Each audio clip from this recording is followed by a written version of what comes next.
And welcome back to an episode of Ministry of Truth. I'm the only one host on the show, and I totally forgot to mute my mic during that whole process. But it's cool anyway, and there we go. So, ladies and gentlemen, boys and girls, and children of all... Let's rewind that. Not children of all ages. Going to go over a few how do I say this? Nationwide news, mainly involving tariffs, Mexicans, Hondurans, Venezuelans, Chinese, Canadians. Yeah, we'll get all that later. And also, we're going to visit the Conspiracy Files, I believe it's called. Give me 2 seconds. Yes, a video from the Conspiracy Files on famous people, again, and pedophilia. But one of the things I do want to briefly touch on is Ukraine and funding for Ukraine. And this is why this video came to my mind when I was putting in today's playlist, which will be available later on. If you guys just want to check it out with unedited Javi talking shit and pausing all the time.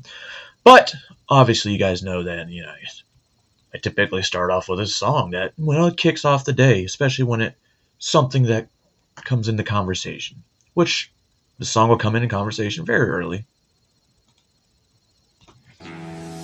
They're angry that they'll never shut me up. I'm making more noise. Turn me up or turn me down, it's your choice. Black lives only matter when they got a corpse to exploit. Cause the media made millions off the protests for George Floyd. That's called ad revenue. They make cash selling you all the crap in the ads where they broadcast news. Ooh, the network full of liars got investment capital and segments sponsored by Pfizer. And the freedom fighters, I feel like the left just plants them to infiltrate the right. It's extensive planning, then it happens overnight. It's impressive branding. Make $1 million off of shirts that say let's go Brandon. It's a cash grab, everyone's a lab rat. Amazon made billions of dollars from sanitizer and black mass, and that's that. Funny how the terrorists who attack always come from places that are oil rich and have gas. Democrats, they don't give a damn. What is this about? Our military trapped in the Middle East, can't get them out. Heroes are the ones who had the Constitution written down. Y'all are using hero while describing Kyle Rittenhouse. 1 cent, 2 cent, 3 cents, 4. We get less and they get more. By insult since we were born. They want money. We want dirty dollars fill their pockets while our coffins fill the ground.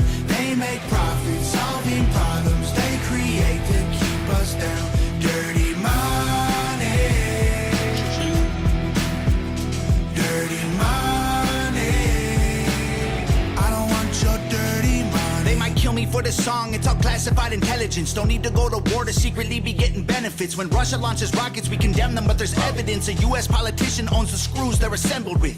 Ain't no war on drugs, it's economic. You make money off an inmate, every jail cell is profit. Our prisons are privately owned, illegal marijuana just mean kids smoking weed turn to dollars in their pockets, let's be honest.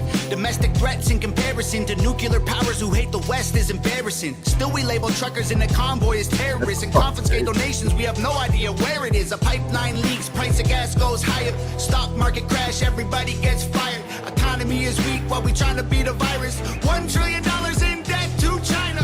We celebrate the smallest battles we're winning, so they can publish the headline that's gonna fuel the vision. But if we champion the crumbs, then it's crumbs that we're given. And we don't make any progress, we're stuck at the beginning.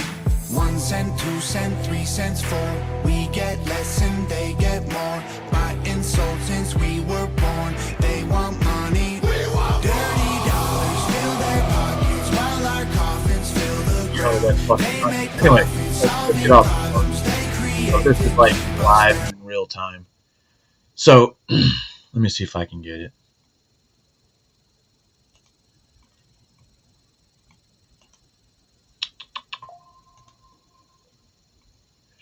Fucking oh, never mind. Let me refresh it and make sure, that I didn't miss the notification wrongly. Of course they don't want to load it. All right. Strange. So I posted, if you were on my Instagram, I posted a post about the Mexico pretty much saying, yeah, we're going to pay, or we're going to work with Trump. And then immediately, as that said, a cartel leader was arrested by the Mexican police shortly after. And Instagram doesn't seem to think it. It says it's, let me pull it up. That's why screenshots.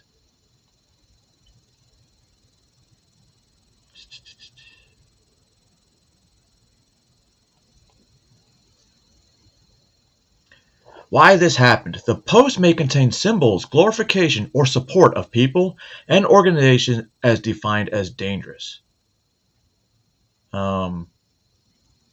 It was a Truth Social report posting from Donald Trump talking about the deal with the Mexican president.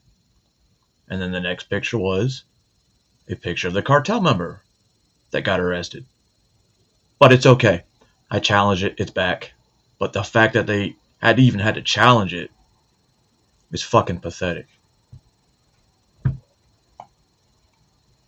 That is the strangest thing that happened today so far. We're going to do a few TikToks. Oh, my bad. I don't do TikToks. We're going to do a few X posts to start off the morning because some of them are quite interesting. They're in no specific order, but they are good to listen to. They go over a wide variety of things that we're going to talk to today. The governor of New Jersey practically daring the agency to come to his own home. Democratic Governor Phil Murphy declared on Saturday that he and the First Lady are allowing someone pursuing legal status to stay at their home. The governor a little vague on this, but the bold admission came at an event during a broader discussion about the policies of the new Trump administration. Here is the governor. Listen. Tammy and I were talking about, I don't want to get into too much detail, but there's someone in our broader universe whose immigration status is not yet at the point that they are trying to get it to. And we said, you know what, let's have her live at our house above our garage. And good luck to the feds coming in to try to get her. You just said you're harboring an illegal immigrant. Pretty interesting. The state's attorney general is the governor of New Jersey practically daring the agency to come to his own home. Democratic Governor Phil Murphy declared on Saturday that he and the First Lady are allowing someone pursuing legal status to stay at their home. The governor a little vague on this, but the bold admission came at an event during a broader discussion about the policies of the new Trump administration. Here is the governor. Listen. Tammy and I were talking about, I don't want to get into too much detail. Wait, did it just? But there's someone in our broader universe who's literally, dude is like, yeah, we're harboring an illegal alien. I mean, undocumented migrant. We can't call them illegal aliens. What are you gonna do about it? All right. So we've already talked about dirty money. Where the fuck did it go? Hold on, guys. Okay, which one is that?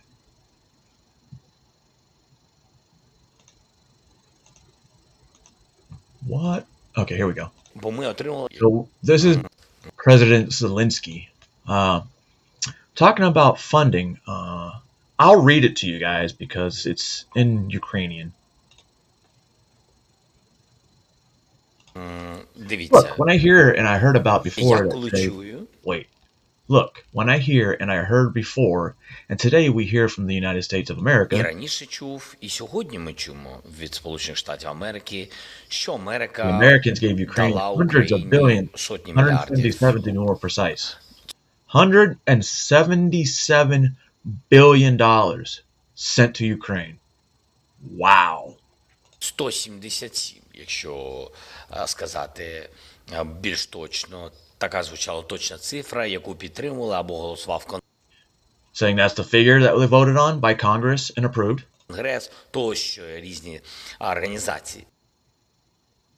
And out of the $177 billion we sent to Ukraine, Ukraine is only saying they only got $75 billion.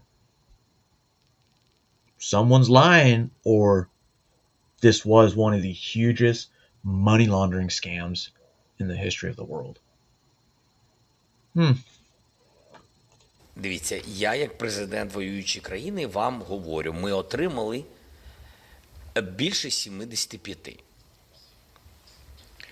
Тобто 100 мільярдів з цих 177 або 200, говорять навіть деякі люди, ми ніколи не отримували. І це важливо.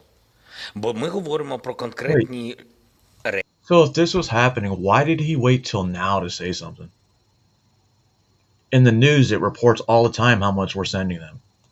Бо ми отримали це не грошима, а зброєю. Ми зброю отримали на 70 з чимось мільярдів. Є навчання, тренування, є додатковий транспорт, є не тільки ціну на зброю, були гуманітарні програми, соціальні тощо. Але коли говорять, що Україна під час війни отримала 200 мільярдів на підтримку армії тощо, це неправда. Я не знаю, де всі ці гроші. I hate Ukrainians. Ukrainians are definitely historically Nazis. Don't believe me? Check it out. All right. Oh, fuck. Okay, good. Whew.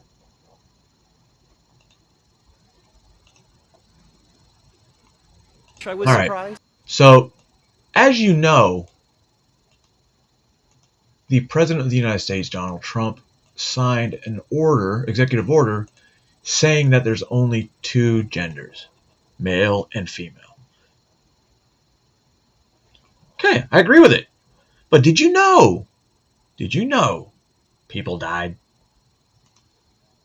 Like, people died today. And we need to remember that, because that is huge. These announcements and these policy changes really affect people on a deep level that I don't think most cisgender people understand. I wish I was surprised.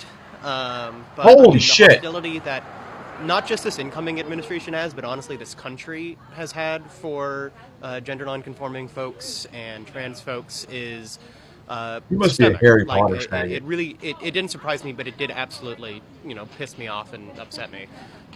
Like, people died today. Listen, guys, people died today. You know what it was? They had to admit they were their actual real gender. So they had to take back their dead names. No? Yes. Okay, that's not it. That's already been done. What the fuck, guys? Hold on. This is like all out of order. I didn't put it in this order. Here we go. Okay, so. Haven't played that. Haven't played that. I played your faggot ass. I played you being a traitor. Alright. So, when we talk about sending aid to other countries love taking the money, right? But what happens when you threaten to pause 90 days of aid? And then the country somehow, it needs us. But what do the actual citizens feel about the pause to Africa, more specifically Uganda? We have depended on US aid for over 60 years, and the moment the owners of the money say, let's take a 90-day pause so that I audit where my money is going, suddenly the whole country goes into a frenzy. And this should be a moment of reflection for Uganda and the African continent in general. We have been asking for a very long time to be liberated from colonialism, neo-colonialism, and now that the opportunity presents itself, for some reason, we are complaining.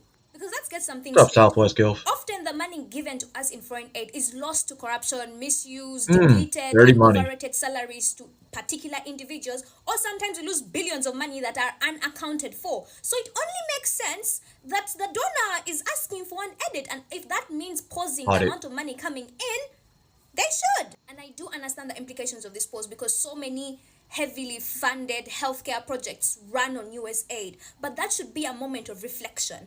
This is just a 90-day pause. What would happen if the United States just said, we're not giving you money anymore? Period. And within their rights, they can't do that because it is their money. It's high time Uganda and the African continent got themselves together and actually started looking for systems that are sustainable and not always depend on foreign aid, because we are struggling with debt. On top of that, we have constant aid, which doesn't necessarily help us to have a more independent system. Instead of writing paragraphs of why this is a bad move, we should essentially realize that, oh, we are actually in a bad situation and we cannot always depend on aid because it can go any day. Yep. African nations should wake up. Uganda should wake up because this is not even funny.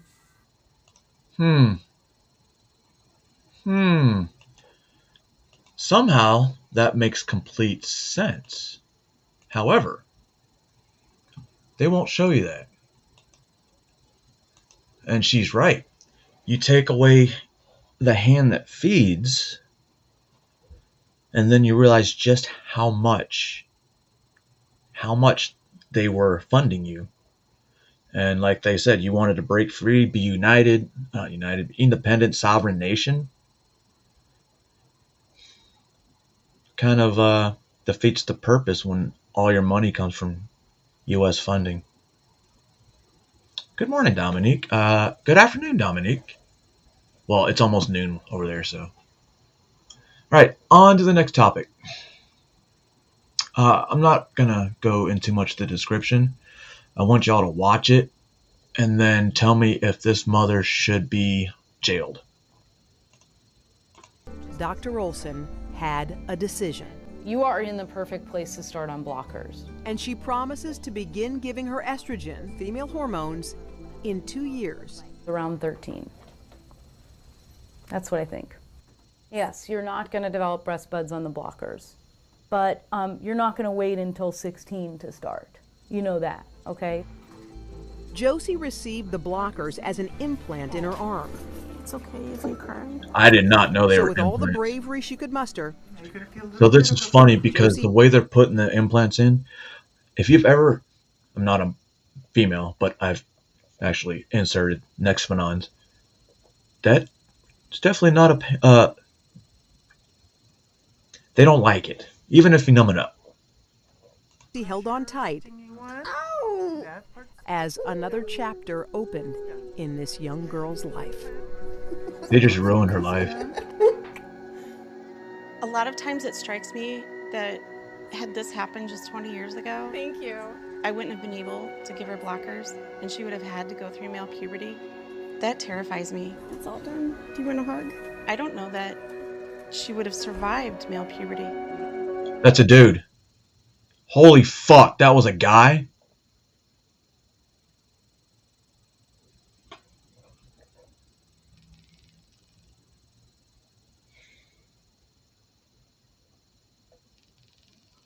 I didn't realize that was a boy. I thought they were just putting her on puberty blockers so she wouldn't get boobs and shit like that. Definitely not the ending that I thought it was, and it's very fucking disturbing. Who does that to their kids? What doctor thinks that's ethical? That does not help anyone, including this kid. What happens when he gets 14, 15 and he starts to get his balls dropped? Well, then again, puberty blockers.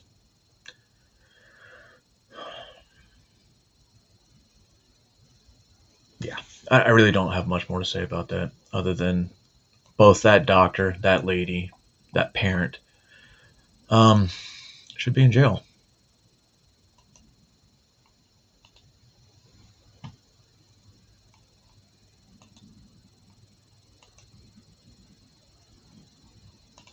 So with tariffs that we put on Canada and Mexico as of midnight this morning, Canada and Mexico also decided we're going to have counter tariffs. Well, let's see how all that worked out for these guys. And this is what pretty much this fucker from Ontario is doing. And I was talking to some Canadians this morning about this guy. And he's about to fuck Ontario up because of his political bullshit. Tomorrow, the LCBO, which sells nearly $1 billion worth of American beer, wine, spirits, and seltzers every year, will remove all U.S. products from its shelves and wholesale catalog.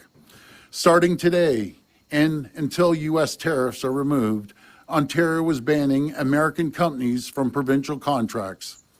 Every year, the Ontario government and its agencies spend $30 billion in procurement, alongside our $200 billion plan to build Ontario. And I'm urging all 444 municipalities to do the same. U.S.-based businesses will now lose out on tens of billions of dollars in new revenues. They only have President Trump to blame. However, if you think about it this way, we're exporting less, so that means our supply will actually go up, and prices could drop. By the way, this is just Ontario, and Ontario really fucked up today by canceling their contract with Starlink. Because what the fuck are they going to do now? We've gone one step further. We'll be ripping up our contract with Elon Musk's Starlink. Ontario won't do business with people hell-bent on destroying our economy. Friends, there's no sugarcoating it. The coming days and weeks will be incredibly difficult. Trump's tariffs are going to devastate our economy. These tariffs will put up to 450,000 jobs. It's going to devastate your economy? Is that because your total exports for the United States is 42%? Import. You import 42% of your goods from the United States. Remember that. 42%. What's up, Yeti? From every sector and every region. No one will be immune. Everyone will feel the impact. All right.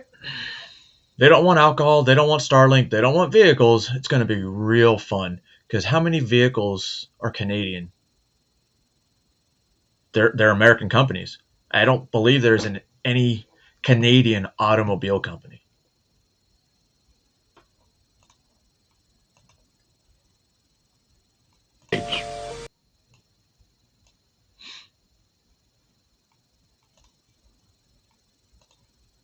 If I were the devil, if I were the prince of darkness, I'd want to engulf the whole world in darkness, and I'd have a third of its real estate and 4/5 of its population, but I wouldn't be happy until I had seized the ripest apple on the tree, thee. So I'd set about, however necessary, to take over the United States. I'd subvert the churches first. I'd begin with a campaign of whispers. With the wisdom of a serpent, I would whisper to you as I whispered to Eve, do as you please. To the young, I would whisper that the Bible is a myth. I would convince them that man created God instead of the other way around. I would confide that what's bad is good and what's good is square. And the old I would teach to pray after me, Our Father, which art in Washington. And then I'd get organized. I'd educate authors in how to make lurid literature exciting so that anything else would appear dull and uninteresting. I'd threaten TV with dirtier movies and vice versa. I'd peddle narcotics to whom I could. I'd sell alcohol to ladies and gentlemen of distinction. I'd tranquilize the rest with pills. If I were the devil, I'd soon have families at war with themselves, churches at war with themselves, and nations at war with themselves, until each in its turn was consumed. And with promises of higher ratings, I'd have mesmerizing media fanning the flames. If I were the devil, I would encourage schools to refine young intellects, but neglect to discipline emotions. Just let those run wild. Until before you knew it, you'd have to have drug-sniffing dogs and metal detectors at every schoolhouse door. Within a decade, I'd have prisons overflowing. I'd have judges promoting pornography. Soon I could evict God from the courthouse, then from the schoolhouse, and then from the houses of Congress. And in his own churches, I would substitute psychology for religion and deify science. I would lure priests and pastors into misusing boys and girls and church money. If I were the devil, I'd make the symbol of Easter an egg and the symbol of Christmas a bottle. If I were the devil, I'd take from those who have and give to those who wanted until I had killed the incentive of the ambitious. And what'll you bet? I couldn't get whole states to promote gambling as the way to get rich. I would caution against extremes in hard work, in patriotism, in moral conduct. I would convince the young that marriage is old-fashioned, that swinging is more fun, that what you see on TV is the way to be. and thus I could undress you in public, and I could lure you into bed with diseases for which there is no cure. In other words, if I were the devil, I'd just keep right on doing what he's doing.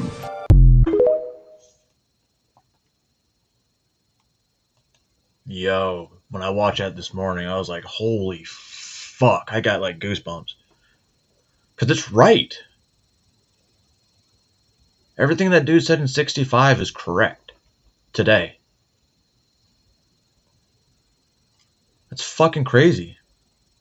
And that's why I'm here for you. To find shit like this on the internet. And this randomly was like the first thing that popped up on my X page. When I clicked on X. So, it's happening. We know it's happening, and we're refusing, whatever. All right. My name is Troy Black. We're going to get into politics. The Democratic DNC is looking for a new chair and an assistant chair. And this is from, I think, Kingdom Reacts. Hold on. Fuck. It's Greg. All right, this is the Black Conservative Perspective.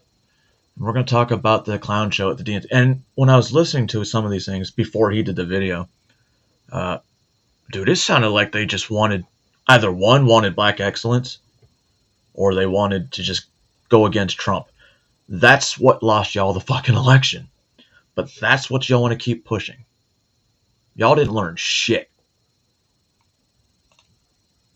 My name is Troy Blackwell. I know that I'm a new face to many of you, but I'm a proud Afro-Latino from the South Bronx, New York. I got into this work because at the age of 18, unfortunately, I was the victim of a hate crime. Today, I stand before you as one of the first non-binary candidates to run in the DNC's 177-year history. I'm proud to be the only Afro-Latino in this race. I'm asking you to take a chance on someone like me, a proud, non-binary Afro-Latino from the South Bronx. The final tally of votes, Troy Blackwell, 0.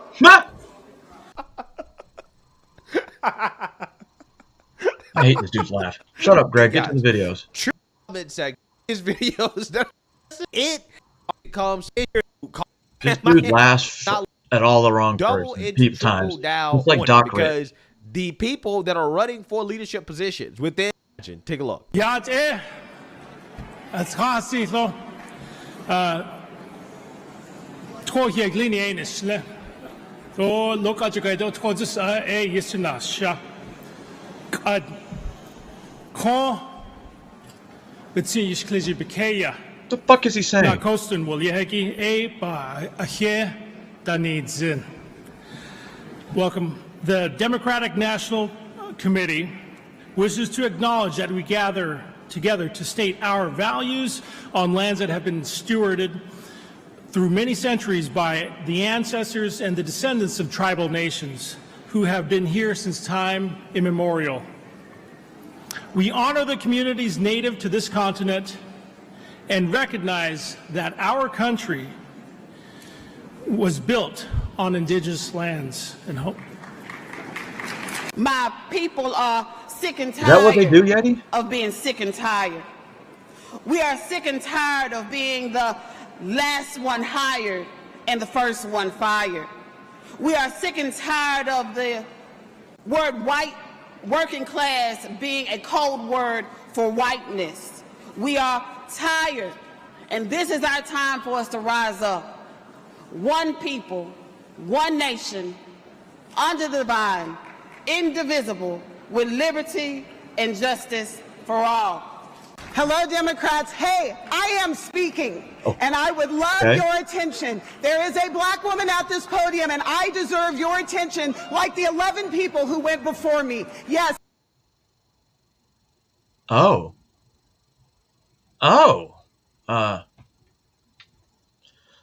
Listen, everyone. I am speaking. I am a mixed breed male. I demand you listen to me. Does that sound right? I don't care what fucking color you are, you dumb bitch. I am speaking. Good evening, Democrats. Look up here. 3 strong black women standing before you. 3 black women who, rather than just grabbing a chair, ran for chair. Te quiero mucho, Papa. Gracias por todo. My name is Artie Blanco, Freddie Blanco's daughter. Hey, why is she so excited? You know, if you get all energetic like that and stupid, no one listens. You know that, right? Let me see. What's on that brooch? That's interesting. Vote for me for vice chair. Look at this room, y'all. Truly take it in. This is the Democratic Party. We are our strongest when we stand together. We are in a time in this country when our democracy and our rights are under attack. We're at a time where black and brown people, women, and other minorities are being blamed for everything that's wrong with this country. Shut up, Yeti. No one's listening to you. So let's fight together for a stronger and more inclusive Democratic Party. Good afternoon, DNC! Let me say something. Over the last several days, we've seen what happens when we have the wrong people in powerful places. And so today, I ask for your support. Dude, look at the fucking subtitle they put on there. She acts for support. And electing me as your DNC vice chair because in a time of crisis, leadership matters. My people. You guys want to know what's funny? Pretty sure a white male won the nomination. Sick and tired of being sick and tired. We are sick and tired of being the last one hired and the first one fired. We are sick. Last one's hired? That's the whole reason people are upset right now that the DEI is gone.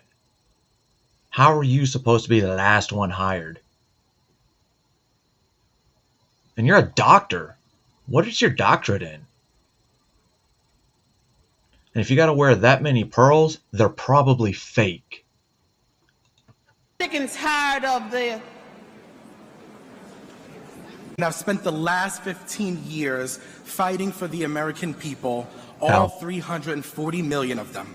Doing what? To do to organize, show up, and win. And that is why I'm asking the people who have stood with me in this ride, because you know the work that I do to protect the vote. Dude, why do all these black women have these pearl necklaces? Are they the real pearl clutchers? Shit, why is that on Right? You cannot make this up. You cannot make this up. This is hilarious. This is gold, okay? Gold, comedy gold, man. Wow. Wow. I felt like I can't believe this is real. That's the Democrat Party, guys. That is the modern day Democrat Party. They are cooked. They're cooked, right? Stick a fork in them. They're done, right? They're done. Because they have become as woke as ever. They have not learned a damn thing from the 2024 election. No. They're doubling and tripling down on the far left woke agenda. That's what they're doing. So with that being said, we have to get to the elections because it gets worse, guys. Right? It actually gets worse. I almost want to say I would agree with you, but Officer Tatum uses it too. Sometimes when I go find the videos that they got these from, sometimes I can find them. Sometimes they can't. Maybe they all do know each other, so maybe they all share the same videos. But yeah, Cartier, Officer Tatum, this guy, sometimes Doc Rich will do the same damn things. And the DNC, okay, they have to select a chair, right? The main guy that's going to be running the show. And you may be surprised to learn that they actually selected. I can listen to Cartier's way more than this guy. White male socialist, Tim Walz's buddy from Minnesota, Ken Martin. In October of 2024, A large part, about 1/3 of Trump's advertising budget, went specifically to this one ad. It was about gender-changing surgeries for a small number of transgender, incarcerated, undocumented immigrants. These particular ads ended with the line, "Kamala is for they, them. President Trump is for you." Governor O'Malley, I want to start with you. How should Democrats respond to this attack? Our party has to live its values. You can do both. I thought Governor Beshear's op-ed in the New York Times several months ago was absolutely right. We can focus on what unites all parts of our coalition, right? Think about this in Minnesota. What unites a corn farm? They just want to unite their coalition. I don't understand why it just has to be a singular group. Why can't we just all unite as Americans? To include you Canadians, because you're going to be the 51st state. Unity is such a... Maybe that's just old world values. Like, fuck, dude. When I grew up, and I always wanted a big family. I don't know where this is going. I forgot where I was going. All right, we're going to... Oh, it's going to get cold tomorrow? Farmer with a steel worker on the Iron Range with a new refugee in the Twin Cities. It's economics, right? It's kitchen table issues. It's what Faz was talking about. At the end of the day, we can focus on the things that unite. But when people are being harassed and bullied and pushed out of conversations and attacked, of course, we're going to live our values, because I agree with Governor O'Malley. Everyone has dignity. Our party believes that no matter where you're from, no matter where you live, no matter who you love or who you are, you have dignity, and we're going to fight for you. And that's what we're going to do as a Democratic Party. What do you mean by who you love? Let me just start by saying we have one team. One team. That's right. The Democratic Party. Oh, never mind. We have one fight. We have one fight. The fight's not in here. The fight's out there, right? The fight's not in here. The fight is for our values. The fight is for working people. The fight right now is against Donald Trump and the billionaires who bought this country. That's the fight, not in... Oh. Okay, but what are you actually fighting for other than working class people? Like, what are you doing exactly? Because we just had 4 years of working... You know, a president that's for the working class people. We should be better off than we were 4 years ago than Donald Trump, right? Right? But we're not. Here, I want to thank all of you. Thank you to the DNC members who have put their faith in my vision for our party. I am honored and humbled for every one of you who supported me. Hi, I'm Ken Martin, the new chair of the Democratic National Committee. I am so honored to serve in this role. Huh.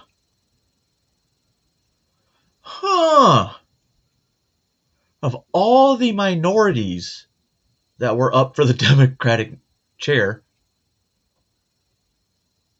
look who won. Look who won. Are they going to scream racism? Let me tell you 3 quick things about myself. 1, I've been the chair of the Minnesota DFL, which is the Democratic Farmer Labor Party, for the last 14 years. 2, and more importantly, we've used the power that we've built in Minnesota to have generational change that's impacting the lives of hundreds of thousands of Minnesotans right now. 3, we need to expand this model nationwide. We need to contest races up and down the ballot, and we need to win in every zip code for this Democratic Party, most importantly, for our values. There are millions of Americans who are relying on us right now to meet this moment, and I'm excited to be in this fight with you. Yeah, so you see that that clearly Democrats haven't learned the other lesson from Kamala Harris's defeat. Identity politics failed. Identity politics may have helped in 2008, may have helped in 2020, but it didn't work in 2024. And if it doesn't work, why go back to it? It's still fresh in everyone's mind. And right now, everything the government does is under scrutiny and microscope by everybody in this country, whether it's the Republican, whether it's the Democrats, whether it's the fucking Jews who do their own shit, whether it's the Muslims. right?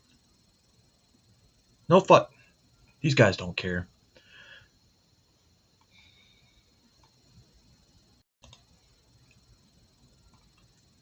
So we're gonna listen to Charlie Kirk do a debate. Let's see if the debatees keep it civil, and let's see if Charlie Kirk loses. Let me ask you a question. So in the CRT literature, what do they think of white people or whiteness? Who would you like me to quote? Kimberly Crenshaw. I haven't read Kimberly She Crenshaw says that yet. whiteness is a cancer or a toxin on our society. The concept of whiteness, the racial concept of whiteness. Okay, so what is whiteness? What is whiteness? Yeah, define it. As Kimberly Crenshaw would probably say, the sort of construction of privilege that comes with being white in this country. Right, so what privilege do you and I as You're white right, people Ruth. have that black people don't have? Yeah, great question. On applications that are blindly judged, white-sounding names are often given the job more, they're paid more. Not true. In fact, it's the opposite. There's black privilege right now. It's called affirmative action, where underqualified blacks are taking Asians and white people's places in universities across the country. That was a fact. True or false? Sure, true. Okay, so yeah, there's 100% black true. privilege, not white privilege I in this actually country. don't think affirmative action is how we address education inequality. Okay, well, that affirmative action is still largely supported by the CRT regime. But let's get back to CRT, to the essence You know of what's it. funny about CRT believes. Because on, most of our documentation, it says Pacific Islander. So my kids, if they wanted to go to these Ivy League schools, they would have been bumped down off the list to almost near the bottom, especially since they both scored high on their SATs and graduated with 3.8s, 4.1s, whatever. They both graduated. They were pretty fucking smart. My son, on the other hand, he's smart as fuck too.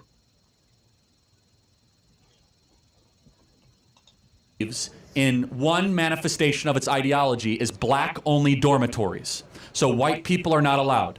Do you believe in black-only dormitories? No, and I don't have to agree Okay. with No, every that you're aspect being of an fair. ideology Fine. to argue for it. So then what part of CRT do you like? fuck have Because you been? they call whiteness a toxin, black-only dormitories, and if you want to talk about like ideological or intellectual sloppiness, the 1619 Project. Remember, I think it's very sloppy. Okay, we agree. Nicole I Hannah-Jones. think it's overstated, and I think some You're of parts being are fair. inaccurate. Okay, good.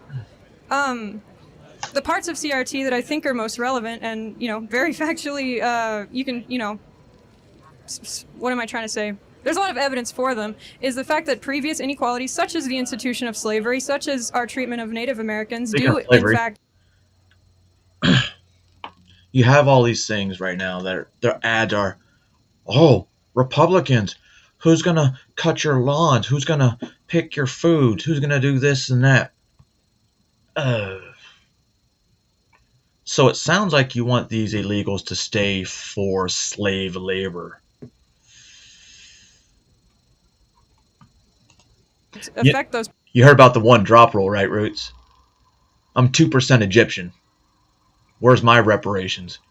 populations today. And you were saying before, in inner cities, there's a lot more crime, and a lot of that is because of redlining and other practices that come directly from the mistreatment of minorities previously in this country. So I want to make sure I understand. So black people make up 13% of the American population. Oh, 1350, my favorite. Yes, exactly. Mhm. Why do they commit 55% of all the murders? Super great question. It's basically a very complex intersection of race and economic status. It's pretty well known that minority people tend to be in a lower economic status because of discrimination that they face. So then why don't... Wait a second. So all you whites, all you white people, you're above me. And it's because of racism. I don't get paid a lot because of racism. And I'm going to start, well, shit, it's 2025. We can't use racism anymore because racism doesn't exist. Racism is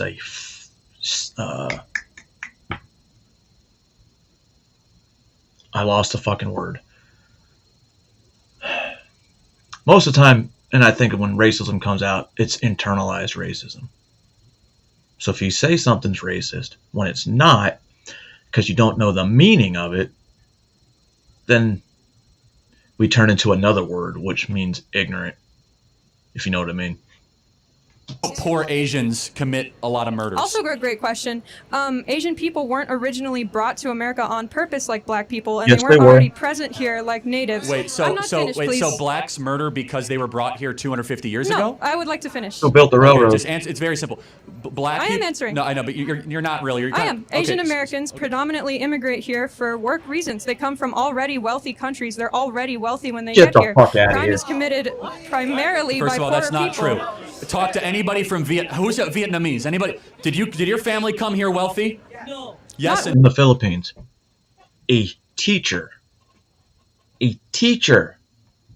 makes the equivalent of almost like $25 to $50 a month. If I went there right now, receiving all my benefits, I would make more money than the president. So yeah, Asian countries aren't richer. When we used to take a bath, shower, not a shower head, it was a bucket and like almost like a pan, tabo. That's how you fucking showered. And it was always cold as fuck. Wealthy, No, okay. but not. I'm Yes not or saying no? they come No. here. Okay. The I'm- average Vietnamese does not come here wealthy. I'm not okay. I perhaps misspoke. Not wealthy, but a lot of the, you complain about it all the time. A lot of the immigration from countries that border us, right? It's sort of desperate people who are of a lower economic status, right? And they're coming here for a better life. So two things. Number one, there's been more blacks that have legally immigrated to this country in the last 30 years than were ever brought as slaves. That's number one. Number two, you still haven't answered the question. I'm trying But to. why- It's a complicated answer. Black people are only 13% of the population, yet they commit 55% of the murders. Why? Because black people tend to be in lower economic statuses because of Yo, LFR, dude, that dude right there, he's legit. He left that plantation, and now he's totally off the plantation, so to speak. When they demonetized him, I was pissed. Okay, no, this is fine. CRT, This is great. basically. So you think that poverty equals crime? I think that it's highly correlated, and there's a lot of studies This is where on we that. disagree. What an insult to the working poor of So this why country. do you think black people commit more Well, crime, first Charlie of all, Kirk? so how? Let me ask you a question as No, my answer answer. it. Go on. What percentage of blacks have a father around when they're raised? I'm not sure. 20%. So that's why you 80% of think it blacks is. do not have a stable father around. It is the most predictable way to end up in prison, end up as a murderer or a criminal. And why It's do not a you think that's racism a problem? It's not a white supremacy problem. It's a fact that black fathers impregnate women and they don't stay around with the. But what I do like is sometimes when I do my streams, I'll definitely have that same story that they're going to talk about, but hours earlier. So yeah, sometimes I'm ahead of the curve.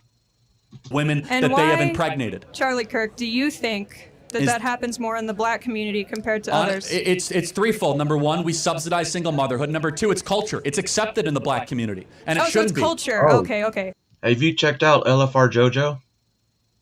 That dude's pretty intelligent.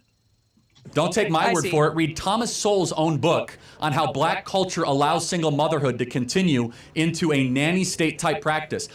75% of black youth are raised without a father in the home. 75%. Is that a bigger problem or not a bigger problem than whiteness, white privilege, or white supremacy? How They can should you all blame? be addressed, and they're all related. Okay, how is a white person to blame for the fact that 75% of blacks? Oh, individual white people aren't at all to blame. Okay, we agree. Yeah. So, but wouldn't it be more like smarter to be like, hey, that this is not about systemic racism. Like, stop impregnating your women and abandoning them. Well, the way to incentivize not impregnating women and abandoning them is increasing access to healthcare, into housing, into everything that we know increases we've those done outcomes that. for people. So we have spent $30 trillion on the social welfare system since 1965. Black people are poorer, and the single motherhood went from 25% to now 75 to 80%. So the more money we've spent on black America, the less fathers we have, because black women divorced black men and married the government. And do you think that's a problem inherent to black people? No, it's not. It's happening now in white Even communities white and people do Hispanic that. communities. It's just the worst in black America. And why do you think that is? Why is it the worst in Black America? There's also a cultural problem. There is, and we have to be honest about it. It's just that Black people are No, let me ask you a question. Like the average music that a Black person in Compton is listening to, is it about contemplating the good, the true, and the beautiful, or is it about being a gangbanger and trying to get as much money and sleep with as many girls as you can? I would actually like to think I would be offended by that. Do you think the average Black kid in Compton is listening to Beethoven or some sort of gangster rap music that glorifies gangster culture? Silly question. Rap wasn't created to glorify gangster culture. So even though there is okay, rap, I'm sure they're doing that. You're dodging the question because... Okay, I'm sure they're listening to rap. Okay. In the 90s. So you think rap music makes them leave their mom? Do you think the cultural expectation in Black America is that you stay with the woman that you impregnate? Within Black communities? I can't speak on that. Okay, the answer is no. It's not. It's not expected. Okay, and do you think that hold on, in white Anglo-Saxon Protestant communities, it's a fact. Hold on. In upper middle class white communities. Upper middle class. Say that part louder. Yeah, upper middle class white Anglo-Saxon Protestant communities, if you impregnate a woman, you are looked down upon and we do not think highly of you if you abandon the woman that you impregnate. Mm-hmm. That's a cultural difference. Has nothing to do with money. Has nothing to do with anything. That's kind of weird. That's what I was going to talk about earlier. Like, I'm a firm believer in family. I'm such a firm believer in family that I had 3 kids of my own, and then I'm going to have 3 in-laws. They're all going to have kids, and I'm going to be like one happy fucking tribal leader. Because you teach family unity like I do, it's going to bleed. It's going to bleed and infect, but it's a good infection, right? And we're smart. And the thing is, like, when it comes to my kids, their significant other has to pass a rigorous, fuck's it called? Roast. A roast, but not the kind of roast where you're scared. The kind of roast, not the kind of roast where it's going to be funny, but it's the kind of roast like, oh my God, this guy might actually fucking cut my head off and eat me. If they can survive that. Sometimes it's an hour. Sometimes it's a day. Depends on the kid. So, if they can pass my test, it's good. That's how I know they belong. Now my son, he's probably going to be like me, that motherfucker. Which means I'll even have more in-laws, or even more grandkids. Anything except norms. And the norms that have infected Black America are destroying it from within. We need more fathers, not less. We need more dads around and less drag queen story hour. We need more young Blacks to be able to look up to role models that are not leaving all the time and are not just saying, hey, I impregnated her, so be it. It's a toxin. And if we don't address that as the root cause, it's white supremacy, it's injustice, it's economics, we're dancing around the core of the issue. I guess what I'm saying is, right, and you've perfectly actually laid out the dichotomy here. It is a fact, obviously, that Black people disproportionately commit crime in this country. No one's arguing that. But you either believe that that is due to a complex intersection of social, economic, and leftover effects from previous inequalities, or you believe that that is an inherent trait to the race. No, I don't. Because they weren't that way in the 1940s and 50s. Black America was one of the most peaceful, flourishing, fastest growing economically communities in the country. It's not genetic. You're trying to point something on me that I don't believe. Instead, but then Black you do America, believe that it's not genetic, so you do think CRT is correct. Hold on a second. That's kind of what I'm getting at. In the 1940s and 1950s, Black America was prosperous and was on pace to be richer and wealthier than white America. More dads were staying with the women that they were with. There was monogamy. What changed? You're supporting my argument. No, hold on. But answer the question. What changed? Did America get more racist since the 1950s? I would argue there were more racist policies passed. There were more policies dedicated to lining off those communities and pushing them into poor housing and poor schools. Wait a second. In the 1950s, Jackie Robinson had not even broken the color barrier. We had Jim Crow laws. We hadn't passed the Civil Rights Act, and we hadn't passed the Voting Rights Act. Yet blacks were better in the 1950s per capita than they are today. So we have become less racist. We've passed more anti-racist laws and given more stuff, and blacks are worse than they were 70 years ago. Yeah. Why? So you're equating here institutional and social racism. Social racism was certainly worse in the 1950s. I'm sure everyone would agree. But institutional racism occurs when policies are passed against people. Come on. Which can increase over time, and it did. You're not being intellectually honest. You know that. There was black-only drinking fountains in the 1950s. We don't have those anymore. We're bringing them back with... If you look at some of the old Navy ships, you'd have white sailors, and then you'd have literally black and Filipino sailors.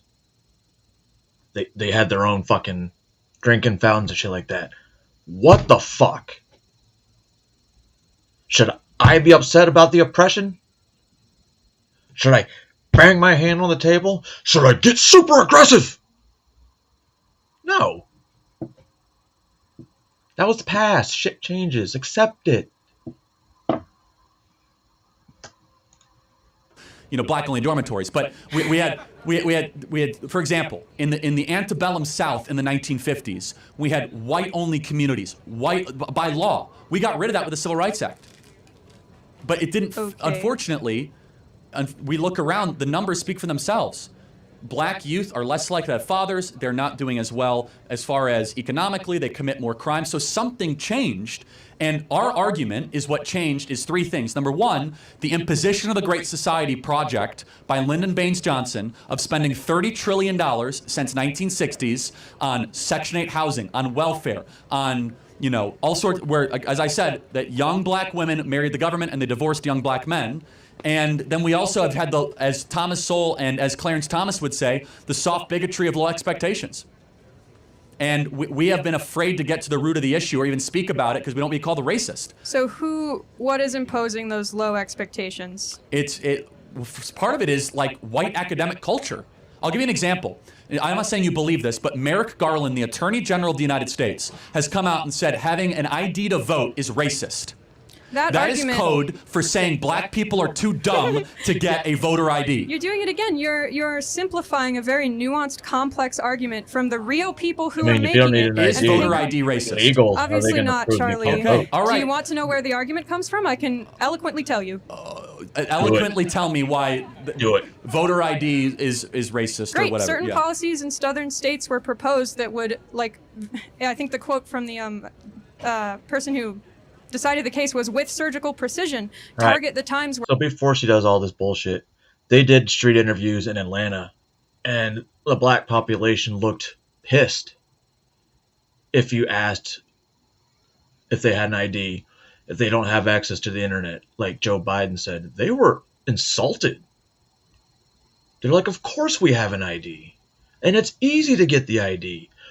I've gotten a Georgia driver's license. It's quick. It's easy, and I was brown. But a lot of the people that work in the Georgia DMVs are also black, so you'd think they would be pushing them through. Where black people were voting and make it illegal or harder for them to get that to come at that time. And then they were targeting the type of ID that black voters had and making that specific type of ID illegal. That is racist. Perfectly fair. How does that impact today, saying that every citizen, if you need an ID to vote, just that aside, why is it racist? Because we have to have, obviously humans are making those decisions, right? And so if there is still institutional racism and people in power that are racist, we can't trust those institutions to make those decisions without discriminating against people. What institutional racism do we have in this country right now? What you just named it. What? 1350. Okay, well, I mean... Affirmative action needs to happen because there is not that many minorities in these higher educations. Or higher education institutions. What? Okay, so you're being clear, which is then you lower standards. No. Yes. Affirmative action always does.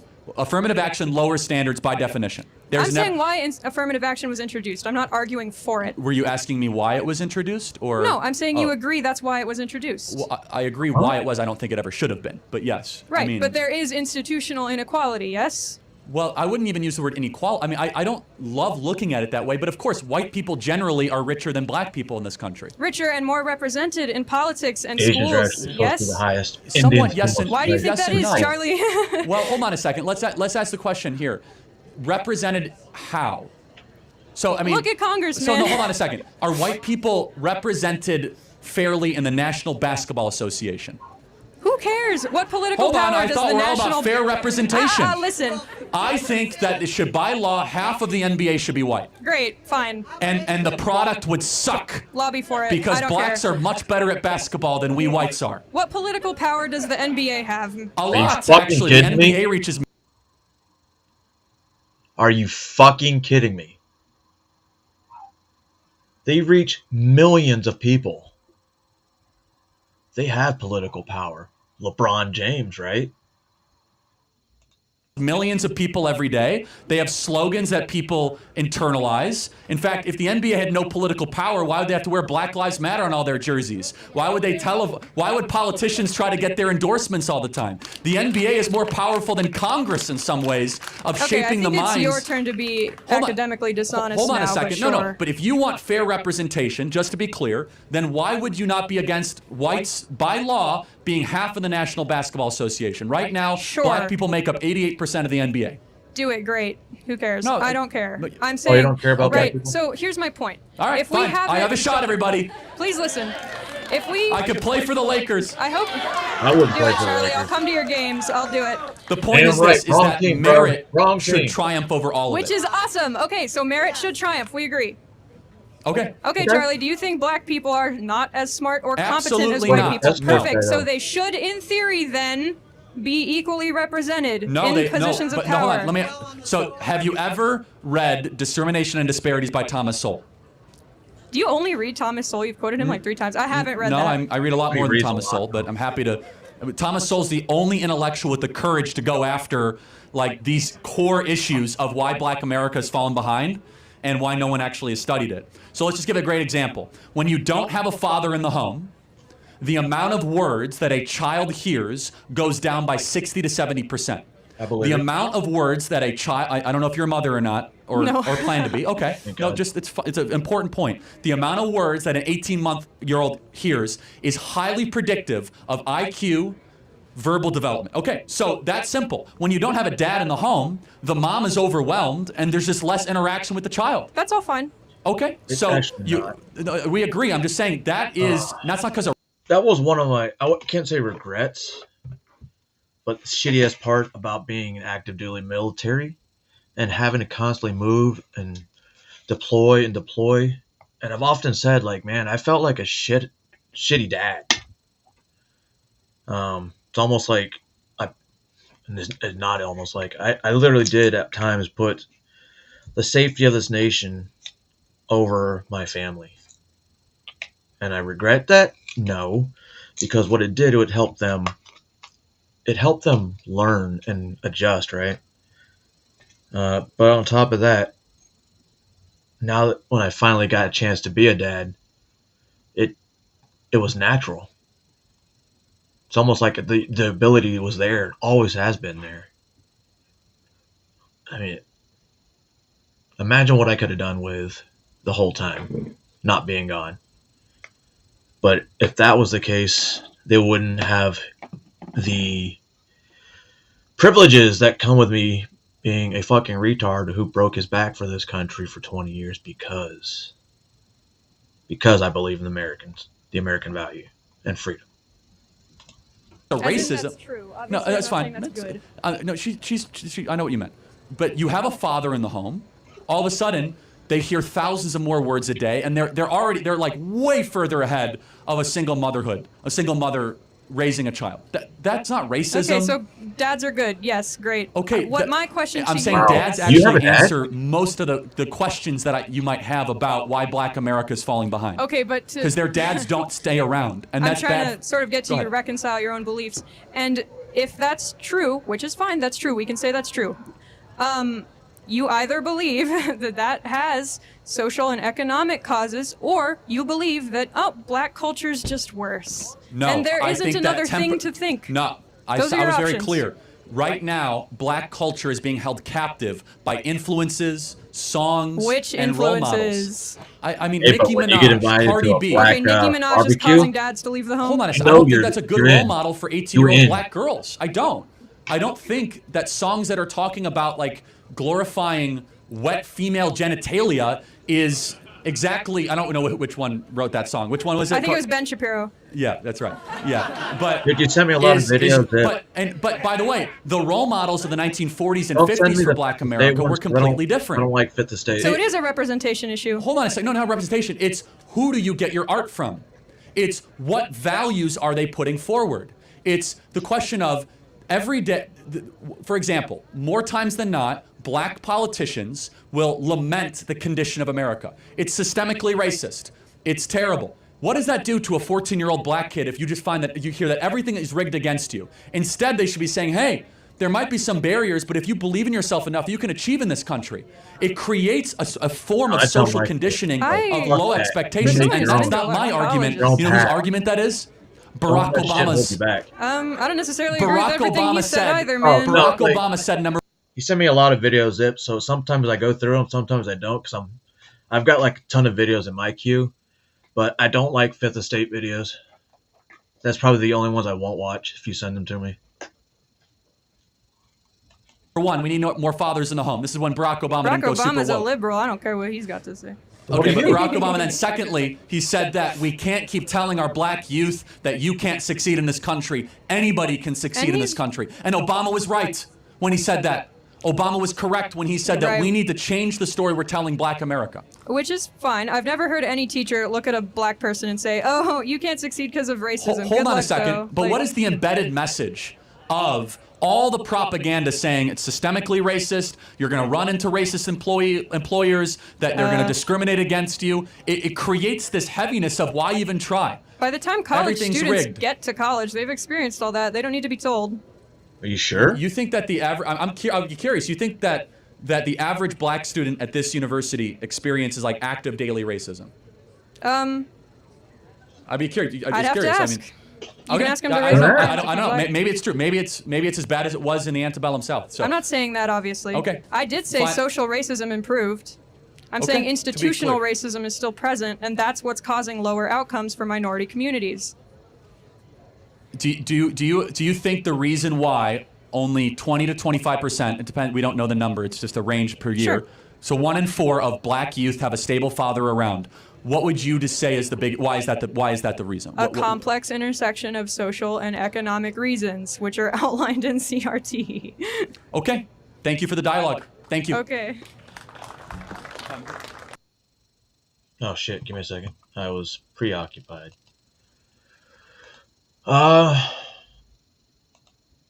We need to fight. No, I don't want to show this one. That was dumb. I'm Canadian, so I think he's a moron. He's restoring common sense back, saying, you know, there's only 2 genders, male and female. That's great, right? No. That's not great? No, it's not great. You're obviously pro-Trump, so go and have your pro-Trump show with somebody else there, friend. No, it's so bad. What's not good about saying that criminals should be deported from the country if they're not supposed to be here? You're literally the... Yeah. I agree with you, Roots. Their attitudes are just shitty these days. But as you can see, that has a lot to do with brainwashing. TikTok, social media, whatever, Blue Sky, X, Facebook, Meta. They think everything's glorified now, and they don't have to listen because, well, all you gotta do is either say you're being oppressed or just protest in the name of social justice. Don't worry, there's no repercussions. You can make threats to the president. We have you saying it on TikTok, but we won't. It's okay. Yeah, you're allowed to do that. Least educated country. You guys are not doing it. That's not an argument, though. But you're saying that the popular vote, but you guys just aren't educated. Honestly, it's not great. It's so not good. Well, welcome to our country anyway. Why are you even here? Oh. Okay. Do you want to do it? Sure. Okay. Sure. All right. All right, I'm gonna place you. You come here. Yeah. Okay, I'm gonna come here. She's like, I'm hungover. I'm not moving. Trump's first week in office. How would you grade him? Couldn't say. I've been trying to avoid the news as much as possible because it's just an eye roll Yeah. for anything and everything. Yeah. Shudder. Same. I'm just trying to keep my mental health in check and not lose my mind. Yeah. So that's pretty much where I'm at. I'm Canadian. I'm Canadian, so I think he's a moron. You're like, What about I'm Trudeau? Canadian. I don't have to worry about any of this. Doesn't bother me. Oh, it does Well, you guys now. want to take Canada. You guys are all welcome That didn't age well. to join our country. You guys can vote, become separatists. Michigan, we got you. What else we got? Where all the other stuff around? Michigan. Florida There's becomes- Illinois. Florida becomes South Canada. Florida, South Canada. I'm into it. You guys I don't get know. free Trump. healthcare. Trump said he's going to take Canada and Greenland. Best of luck to him. You think you guys got it? Like, you're good? We're fine. No worries at all. Okay. So you're saying you're like, oh my gosh, I'm just a little bit worried. If you've been keeping up with his executive orders, all the tons of executive orders he signed, has there been any that stuck out to you like you're really worried about? Gosh, everything from just taking the, the preserved lands, and of course equal rights, and I mean, yeah. I'm at this point. I'm like, Max, when can I move to Canada? Come on up. Well, speaking of immigration, he did sign an executive order saying basically if you're an illegal immigrant and you have been charged with a crime, you're out. That's it, you're out. Speaking of immigration, is that something that you think he's doing a good job on, or is that something that you're like, oh, when I hear that, like I said, they're getting the illegal aliens, that the criminal elements. How could you not see that as a good thing? How could you not? We own issues with criminals, homegrown criminals. So if we can get the ones that are breaking our laws and we couldn't touch them, those are the ones that need to go. no, that's one of the shuddering things. I'm not a big fan of him at all. I wouldn't say that I'm in favor of anything that he's doing. So he's not done anything good. No. No, one thing. Okay. All right. Tell me you have no brain without telling me. You can't cut him a little bit of slack? No. No, okay. So not even like an F. It's like an F minus. He's a rapist. He's a rapist and a convicted felon, and he should not be our president. Okay. Anyone who has any kind of being convicted, has committed crimes, has never even held public office before being president. I feel like that should be some kind of prerequisite. Okay. So. Or Roblox. Yeah, I really just, again, I try not to.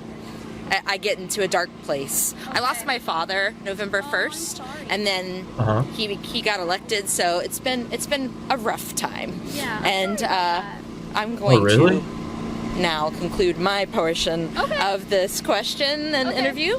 But if anyone else would like to comment, I'm pointed to you.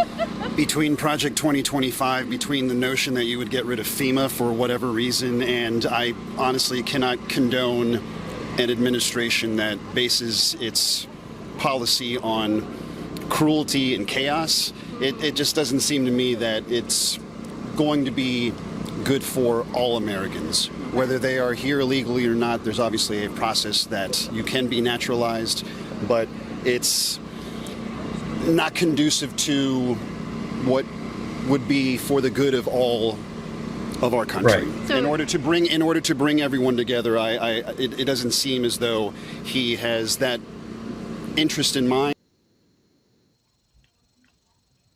Is it just me, or is this guy actually saying nothing?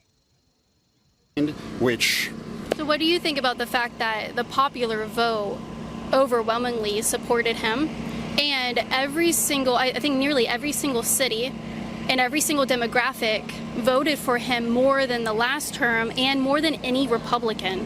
What do you think that says? You say he's being cruel, he won't bring the people together, but it seems like people love him. His base loves him, sure. Absolutely. Well, people that were not part of his base voted for him this time. He won the popular vote. That does not happen for Republicans. It's true. And I hope we get everything that we voted for. I think we are with the executive orders, right? Like the illegal immigration, he's cracked down on that. He's getting criminals out of the country. He's restoring common sense back, saying, you know, there's only 2 genders, male and female. That's great, right? No. That's not great? No, it's not great. You're obviously pro-Trump, so go and have your pro-Trump like show with somebody else there, friend. Like, You know, no, even it's before so Donald bad. Trump- That's not good about God damn saying it, that cockhead. criminal. Even before Donald Trump, because remember, I didn't like the guy. I always said there's 2 fucking genders. Always. Get the fuck out of here with your stupid fucking haircut. Yo, I thought stupid bitch was leaving. Criminals should be deported from the country if they're not supposed to be here. You're literally the least educated country. You guys are not doing it That's right. not an argument, though. But you're saying that the popular vote, but you guys just aren't educated. Like, honestly, like, it's not great. It's so not good. Well, welcome to our country anyway. I know. You're here. Well, if you would like to educate me, so if we're uneducated and most people voted for I never him. said that you're not. I just said No, that when I said we, I meant like Americans and whatever, because I'm included in that. Yeah, the general population. So, what should we be educated about? What would you say to Trump supporters? I would just say you guys should put your money towards your schooling system. I think I'm not even going to just say that. It's not about educating other people. People want to hear what they want to hear, and they believe what they want to believe. So just put some money into your education system, and also maybe get some health care. Good talk from the Canadian. See you later. Okay. All right, I hope your hangover goes away. All right. Smart words from a Canadian. I hope her hangover goes away, and I don't know why she's here in the reddest state in the country if she's so upset with the way we vote, and we're so uneducated. So anyway, pray for her, and I hope she enjoys her time here. Just remember, we are a little bit censored here on YouTube. Makes sense. That's why we love Canada so much. Remember, she's proud to be Canadian. How does she feel today? Huh? Especially when Starlink is gone. Is she from Ontario? If you're from Ontario, guess what? They will not sell American alcohol as of today. Ooh. We have enough alcoholics in the U.S. However, the Canadians I was talking to this morning, they do, however, love American alcohol. But it's only Ontario so far. So the rest of Canada is like, are you stupid? Carry on. YouTube, and the liberal tears have been chef's kiss. Go to libertyhangout.tv. We are running our biggest sale ever, where you can get uncensored, unfiltered content and all the footage from. So, I'm going to do something real quick. I'm going to let Decoy Voice take up this section. So, I'll be here. I'll be listening, but I got to do something real quick. Massive protests on behalf of Mexico have broken out across Los Angeles, completely blocking the busy 101 freeway.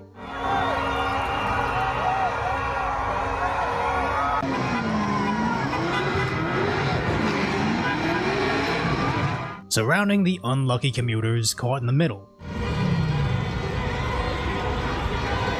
As we're now seeing flags from everywhere of the places they allegedly don't want to be.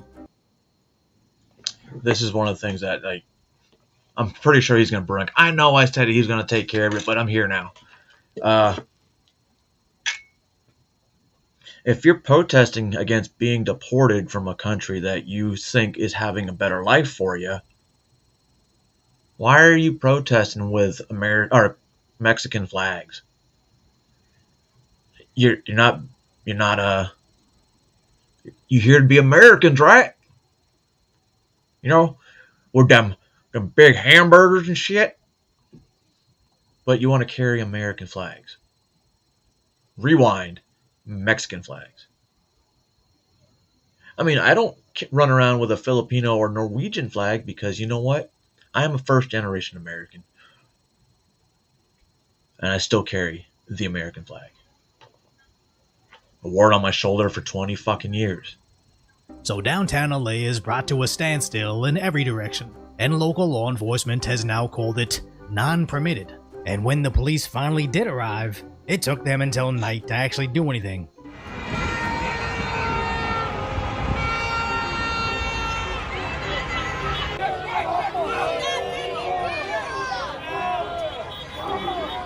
until LAPD deployed the tactical shaman. And then the protesters immediately retook the freeway. I'm so sick of seeing this type of protest that I honestly think everybody on that freeway needs to see 6 months in county. This whole culture of whenever activists get upset, they're just allowed to hold the citizens captive has to stop. And if you haven't already, make sure you're subscribed for more clips like this, because I left that stupid city as whenever a war broke out overseas, they had to stop all freeways. The Supreme Court returns a decision back to the states, which will have zero impact on California. Block that same freeway. A guy dies across the country and you want to blame all cops everywhere? Guess nobody gets to go to work today. Or basically anytime the orange man does something, feel free to unlawfully block me in my vehicle. And notice in all 4 of those protests, none of the signs, shouting, or social media posts accomplished a single thing. And yet, the police seem to conveniently look the other way when actually sentencing these idiots to any significant time behind bars. Because I can guarantee you, if they gave them their disbursement orders, and the remaining 50... Or, hear me out, you can have I forgot she says, Hispanic woman during a protest in Houston throw water on you right in front of a cop, and the cop says, I didn't see it. Looking right at it. Idiots on the freeway refused to take their protests peacefully to the pedestrian sidewalk. Then they got locked up and lost 6 months of their life in the Twin Towers Correctional Facility. Suddenly, nobody will think blocking the 101 is such a good idea anymore. And is this an insanely harsh punishment? Of course it is. But it's not like they're randomly picking out activists from a list to make an example out of them. We're just setting up a system called consequences, aka the justice system. So hopefully Los Angeles can rediscover it someday. Because just outside the county lines, by the strawberry farms in Oxnard, that's what I was talking about, Zip. That lady threw the water on him right in front of the cop, and then the cop was like, I didn't see anything.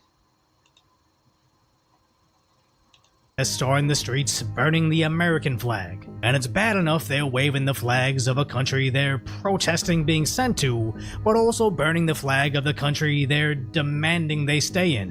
What a confusing worldview to have. It's always America bad, but simultaneously, I demand to live in only America. As all the way down to the border in San Diego, they're also blocking the streets for the same protests. Almost everywhere in Southern California is simply allowing this to happen, as if there's some sort of acceptable level of stopping the streets, when it should be 0, because when this is just allowed, it's only a matter of time before an ambulance gets stuck on the freeway, or like what we saw in Texas, an Uber driver ends up popping a protester. As over in Idaho, we're already seeing Americans fighting these forces flying foreign flags.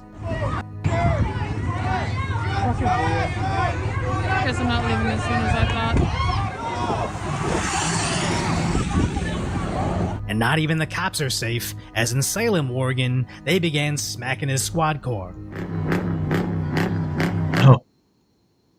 As bad as it sounds, when I had my diesel, I'm not gonna lie. If I came up to a protest like this, and I had to come to a stop, like at the light, as soon as that light turned green, rolling coal.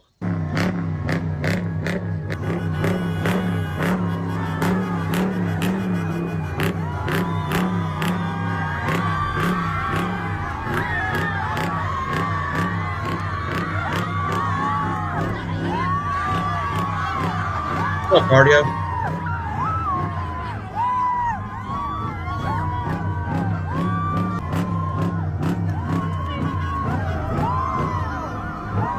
Nothing a little tear gas can't And again, fix. all of this can be fixed if everybody that vandalized that police vehicle got the book thrown at them. It might not be Munson County, but whatever appropriate fine actually being applied would be a decent start, as these people genuinely think there are absolutely no consequences to not only brazenly breaking our laws, but recording, posting, and boasting about nobody being able to stop them. And if this protest is to convince us that they should be allowed to stay, It's not working, it's just reassuring us that this needs to happen, as the argument against it is, it's making all these workers not show up to their jobs. Ya toda la gente que trabajaba aquí, unos están espantados, no hay quien venía a trabajar, otros ya se los llevó migración y así es como los negocios empiezan a quebrar. No immigrants gives you this. Whole bunks of mad faces and dishes stacked and nothing ready. Yeah, there's probably this is people just like how their movement simultaneously argues America bad, but don't make me leave. This is the same side that shrieks over low wages and a housing crisis, but if all these legitimate businesses are suddenly seeing 90 to 100% of their workforce disappear due to illegitimate citizenship, it seems like we might have a lot more people here than should be. And you know what depresses wages? Importing cheap labor. You know what creates a housing crisis? Importing millions more into an area with a finite amount of housing. And of course, both of those have solutions that can alleviate the issues, but it's like they're literally trying to argue both sides of the coin. And their only solution is to give the government more of our money because somehow that will solve anything. But finally, Trump was elected and immediately began militarizing our border.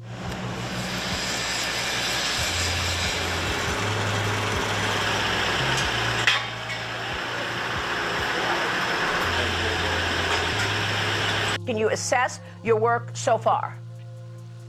Well, look, I looked at the numbers this morning, Maria. The crossings on the border are down 93%. President Trump is a game changer.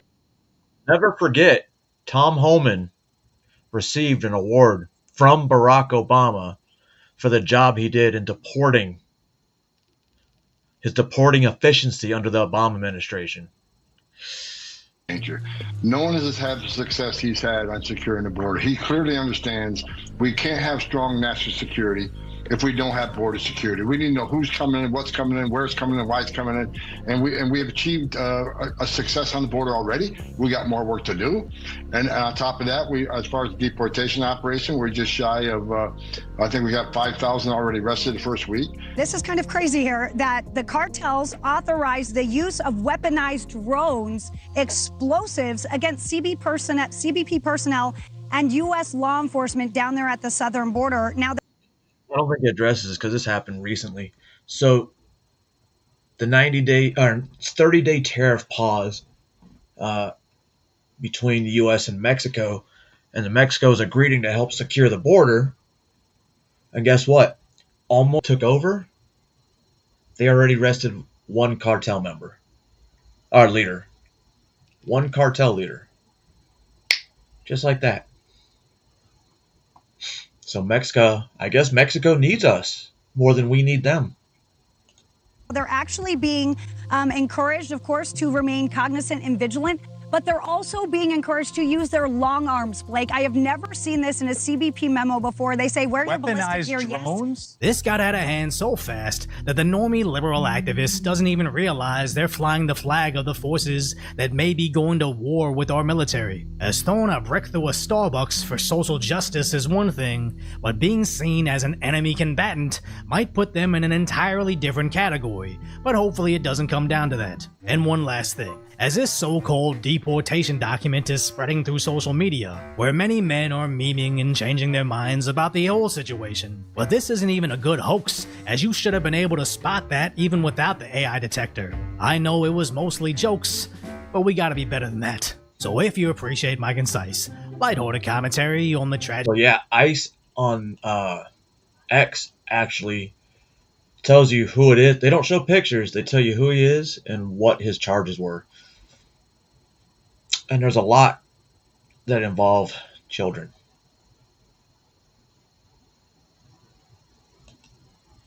We begin with this Fox News alert. President Trump has the world's attention now.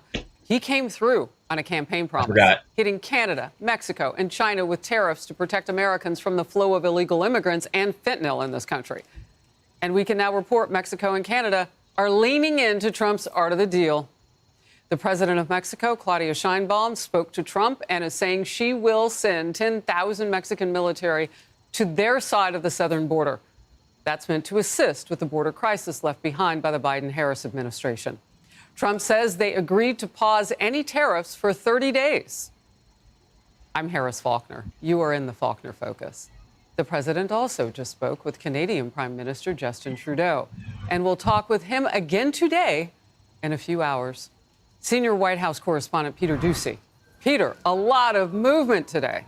Just in the last few minutes, Harris, we found out how much it costs to get rid of a 25% tariff for a month. The cost is 10,000 Mexican troops, and President Trump himself just went live confirming this. He's saying, I just spoke with President Claudia Sheinbaum of Mexico. It was a very friendly conversation wherein she agreed to immediately supply 10,000 Mexican soldiers on the border separating Mexico and the United States. These soldiers will be specifically designated to stop the flow of fentanyl and illegal migrants into our country. We further agreed to immediately pause the anticipated tariff for 1 month, during which we will have negotiations headed by Secretary of State Marco Rubio, Treasury Secretary Scott Bessent, and Secretary of Commerce Howard Lutnick, and high-level representatives from Mexico. I look forward to participating in those negotiations with President Sheinbaum as we attempt to achieve a deal between our two countries. And the president deployed some of his economic advisors to the shows this morning to explain that this wasn't about punishing consumers, it was about something else. President Trump was absolutely 100% clear that this is not a trade war, this is a drug war. There are perhaps 100,000 people last year that died of fentanyl, and the fentanyl is coming in across the Mexican and Canadian borders. 80, 90, 95% of Mexicans want the drug war to end, and the same is true in Canada. The only event on President Trump's schedule later today is an event at 3 p.m. celebrating the Stanley Cup win of the Florida Panthers. That's right around the time that we understand he's also supposed to talk to Prime Minister Trudeau. We will see if Trudeau is able to head off the tariffs there for a month, something that we have not heard about yet. Is he also going to talk to China's President Xi, who he is threatening with 10% tariffs as well? Harris? All right, Peter, thank you so very much. There will be, as Peter's pointing out, if something doesn't get worse. Tariffs bad. Tariffs bad. Looking at this, you guys realize, holy shit, we need American goods. They don't need our goods. Again, just like Canada is going to realize when 42% of their imports disappear.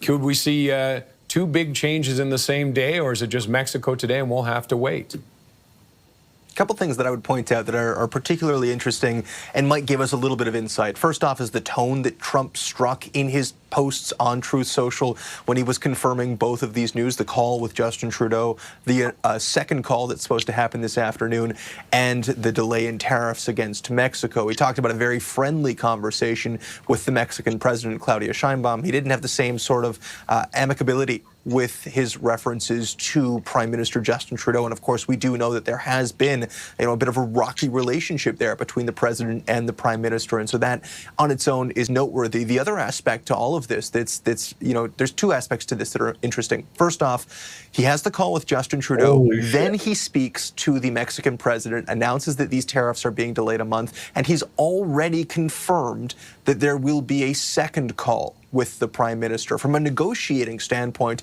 it puts him in a position of power. It shows that there are deals to be made if you give him what he wants. And in the case of Mexico, that's 10,000 National Guard members going to the border to prevent the flow of drugs and guns crossing into the U.S. And they had some assurances that the U.S. would work to limit the flow of guns into Mexico. There's also going to be negotiations while these tariffs are paused for a month. It gives Donald Trump a bit of a win. It puts him in a position of power to say, look, a deal can be made if you give me what I want. The challenge for Canada is what is it that Donald Trump wants? Because on the Mexican border, it was very clear. It was guns and it was people and it was illegal crossings at the border. That was the issue.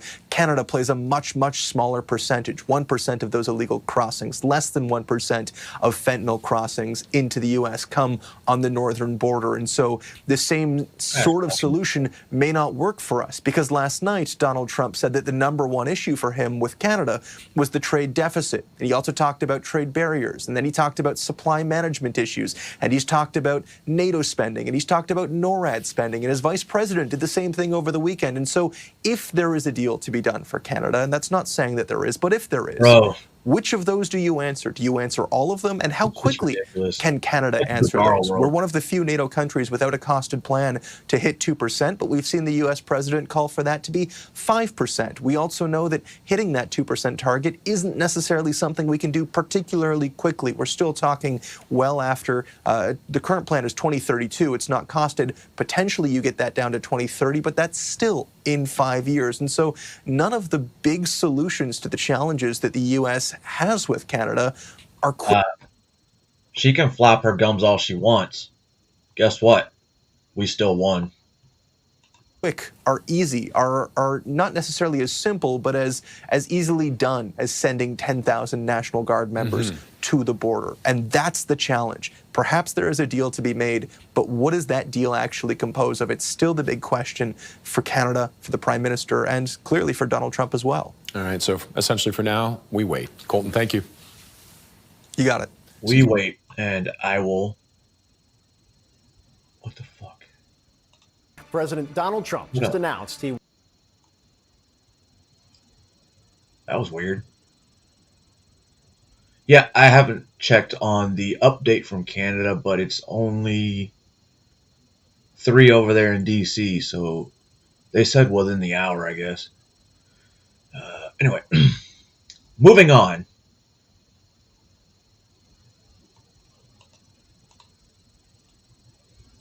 I think the ones that should be deported are being deported. I guess this lady, this Hollywood actress, didn't get the memo. Well, I think the ones that should be deported are being deported. To be honest, I'm a Latina. My family came from this country to this country legally. And I love to see rapists, human traffickers deported. I don't want to see them here. I want us to be free for all colors, for all people. Like, that's what makes America great again. So we can create, so we can live. Like, as an artist, as a musician, I want to be able to walk at night and not think that I'm going to get killed by an illegal alien. And so those are the people getting deported, and those are the people that should get deported.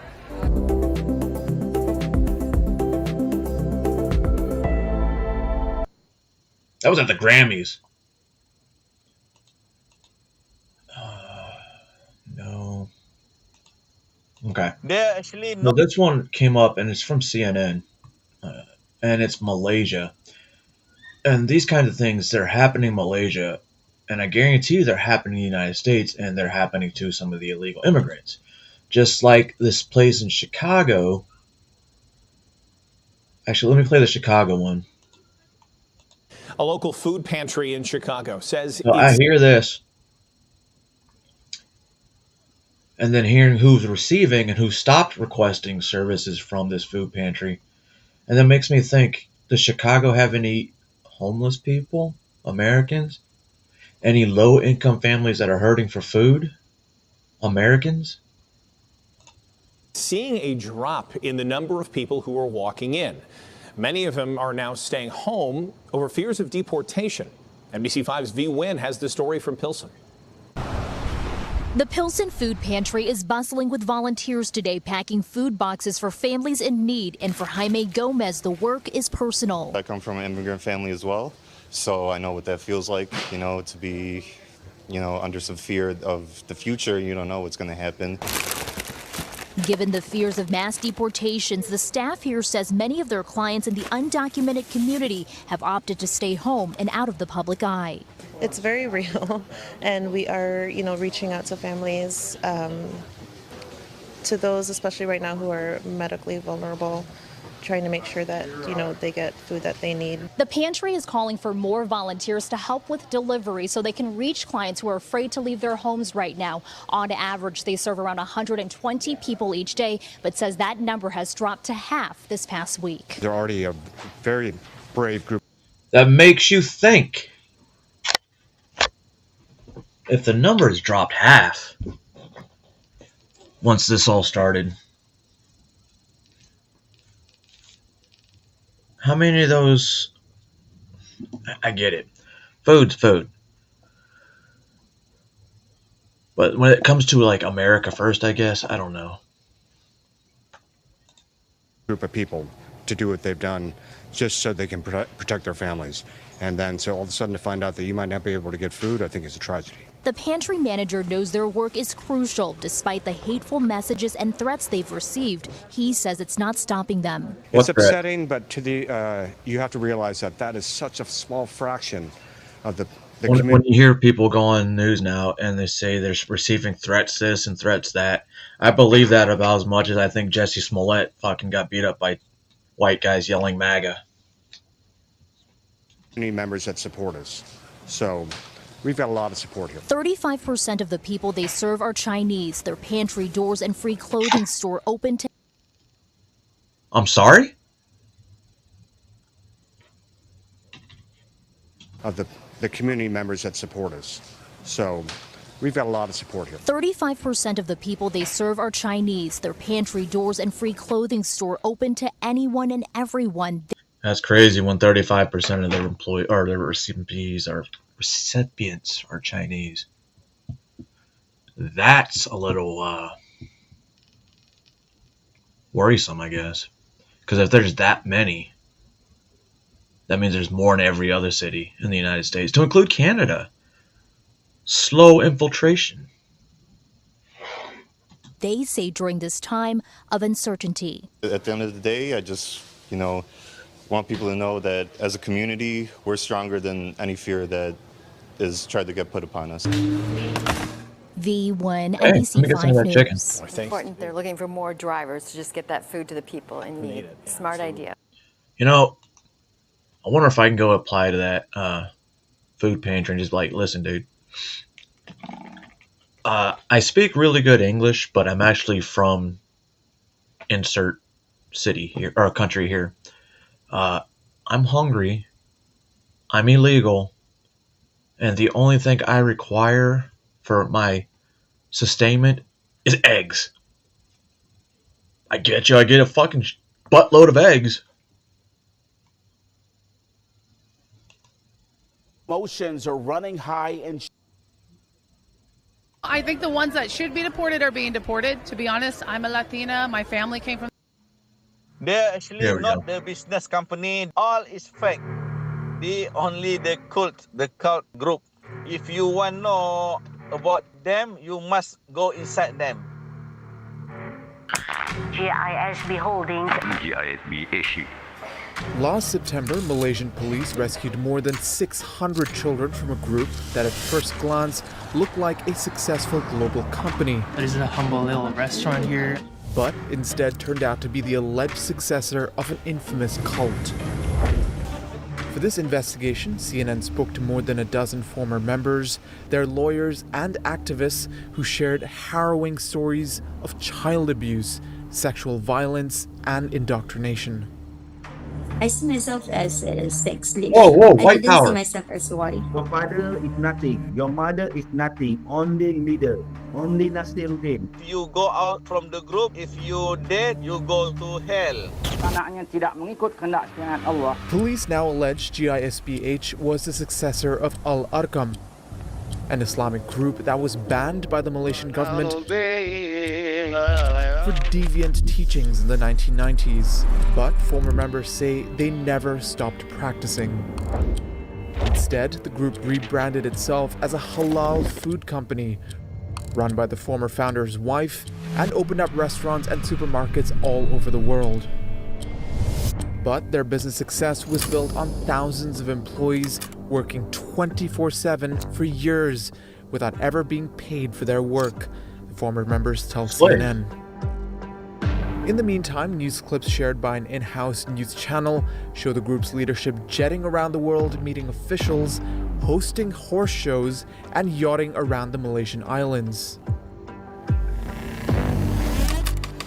Former members say family units were broken down, husbands and wives lived apart, and children were separated from their mothers and sent to live in orphanages they called charity homes.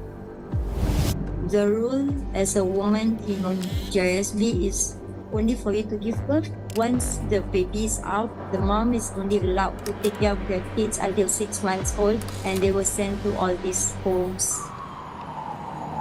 These charity homes are now in the spotlight as accusations of sexual abuse and neglect have emerged. The group acknowledged some of the allegations. Memang liwat tu ada satu dua, tapi kenapa dirangkumkan semua?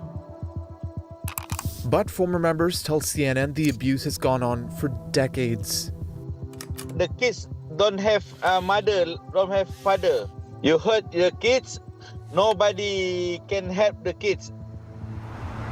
More than 20 people from GISBH leadership have since been charged with organized crime and are now awaiting trial, while many of the children still remain in state custody, undergoing education programs and waiting to be reunited with their families.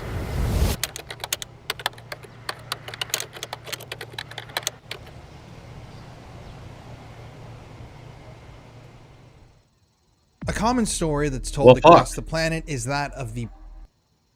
Well, that kind of just gave away what we're going to watch next. Conspiracy Files. We're going to watch it together. I'm pretty sure Zippity's already seen this, but we're going to watch it together.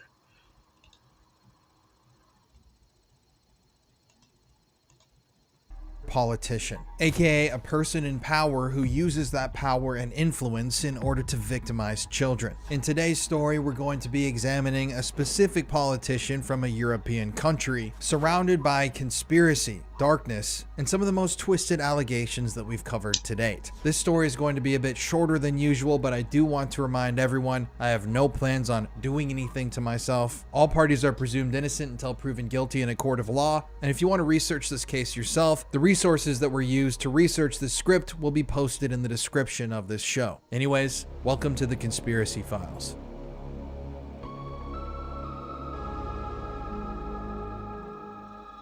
Well, it's the start of a new year, and I know that everybody at around this time usually wants to improve something in their life. For me, this year, mental health has been maybe I'm this guy 20 years in the future. And I mean, you guys probably understand researching all of this stuff 24/7, presenting these shows.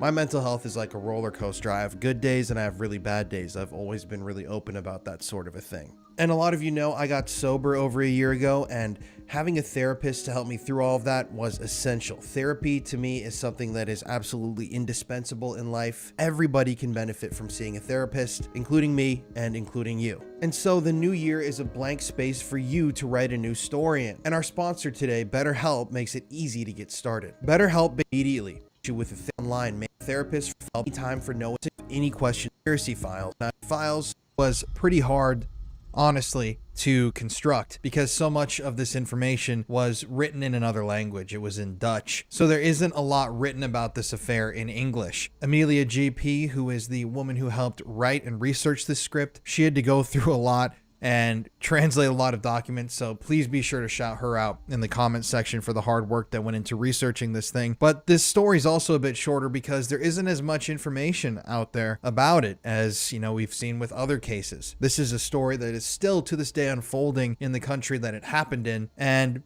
it's incredibly disturbing. There are some parallels that you're going to see, and yes, once again, this guy and this ring is tied into the much larger ring that was in operation at the same time period throughout so many European countries. But as always, guys, please make sure to like the video, comment on the video, share the video out on your social media. All that engagement helps the channel grow. It shows the platforms that the show is posted on that people are actually enjoying it, and then it should, you know, promote it and let other people see these videos and, you know, podcasts. But without further ado, I'm not going to waste your time. Let's just get into this one.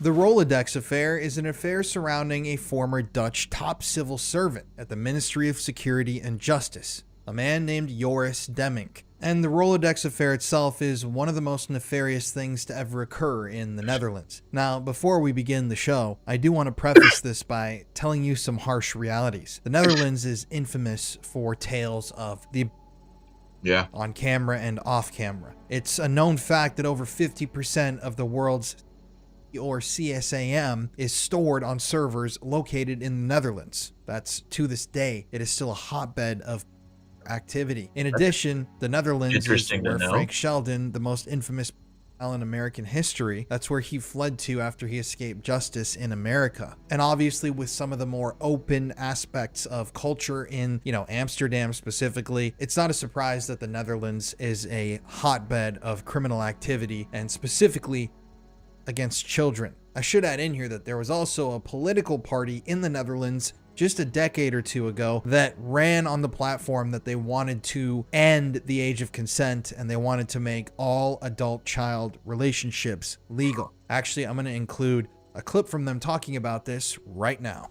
The thing is, we think sexuality is a bad thing. And that's a problem. People say children are not old enough to see the consequences. But what are the consequences if you enjoy having sex with another person? Yeah, some percentage in a country who agrees with us, and I believe that a lot of people don't hate us.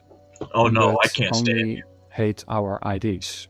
So now that you've seen that, obviously not all the people in the Netherlands are bad people. I know that we have some viewers that live in the Netherlands, and I'm sure I don't know the guy, but I don't care what happens to him. you're great individuals, but for some reason it's like that country has a magnetic pull of evil. It attracts these people, and I don't know exactly what that is, but even all the way up to the top with Joris Demmink, this is a pretty damning and disturbing story. The Rolodex affair itself began in 1998 and included several legal proceedings up to September of 2015. Now, Joris Demmink himself, over the last few decades, has been repeatedly accused of minors, children. And he's one of the most powerful people in all of the Netherlands. It's like these types of allegations being made against, the Secretary of Defense or somebody in a very, very high level position in America. Accusations that this person has repeatedly children and continued to get away with it. But it's going to get so much worse. To tell the full story, we have to go back in time. The first accusations against Joris Demmink came from journalists who investigated Demmink based on anonymous informants. So essentially, people years ago, decades ago, came forward to these reporters and started saying, Joris Demmink, has targeted children. He's targeted me. He me when I was younger. And that's what really kickstarted this whole thing, was these anonymous people and victims approaching reporters and telling them that there is a much bigger story there waiting to be told that no one's talking about and no one's investigating. At a later stage throughout this whole affair, accusations against Joris Demmink were made by victims all the way from Turkey. So according to the victims, Joris was children across multiple countries, across a period of decades. Investigations into the possible criminal acts that were... So, they knew by the time this came out. Why wasn't he on Interpol's list? Or was he? Let's continue. I don't know. Carried out by Joris Demmink began with the Public Prosecution Service, or the OM, the National Criminal Investigation Department, and the AIVD. These are all criminal investigation bodies in the Netherlands that all started looking into Joris Demmink, but however, none of them have yielded any grounds for criminal prosecution, although the investigation by the OM, one of those agencies, was still ongoing in the year 2015. Various parties, such as the Ministry of Justice, and also people like journalist Peter R. de Vries, pointed out in the past that there's no evidence and state that the accusations that Joris Demmink are completely unfounded and unhinged. Essentially, this journalist and some of these government officials have come out against the victims, like we've seen so many times, and said there's no way that this could be true. He's a normal guy. He's a respectable guy. He's a family man. There's no way this guy can be a super... But haven't we heard that before? Obviously, Joris Demmink himself denies all of the accusations. But a number of critics, journalists, and outspoken members of the public in the Netherlands believe that the Public Prosecution Service is in fact examining its own flesh by investigating a former top executive of the ministry. And they believe that the matter, the Rolodex affair itself, is being hushed up and covered up because this entire thing concerns a high-ranking civil servant. Kind of like what I was saying. It's like the government is protecting a high-level government official because they don't want to create chaos, and they don't... Weird.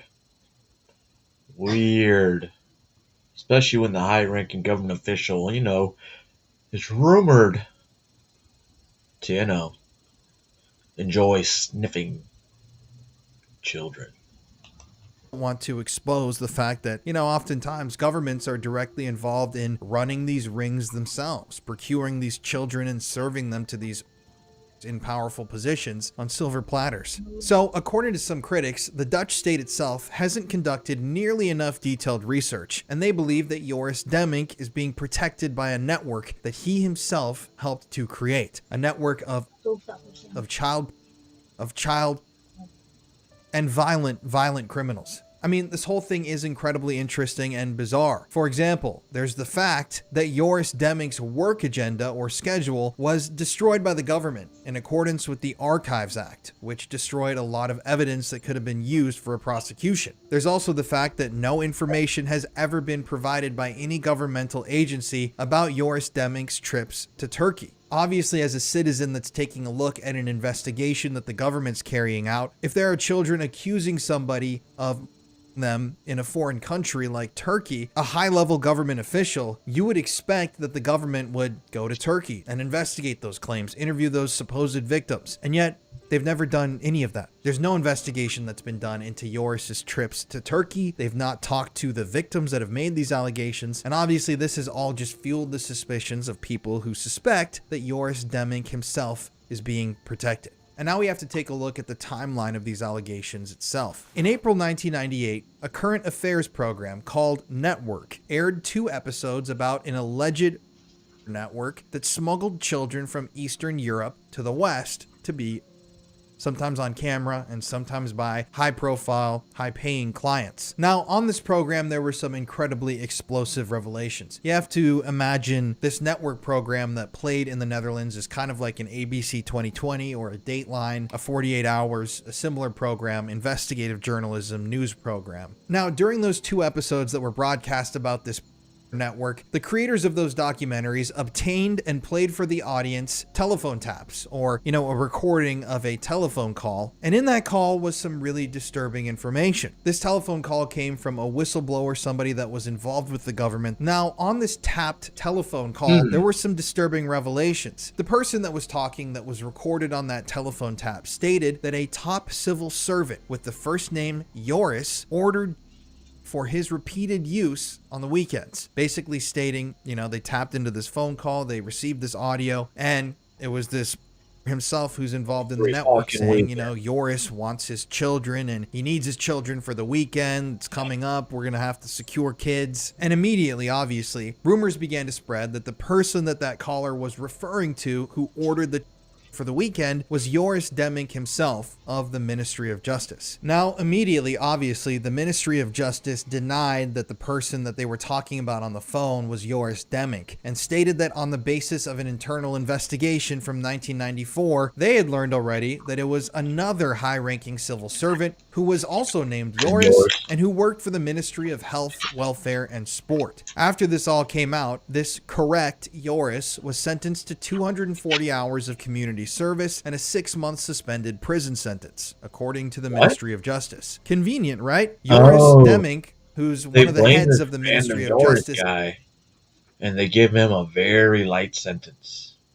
You're like, yeah, we got this guy. We prosecuted him, convicted him.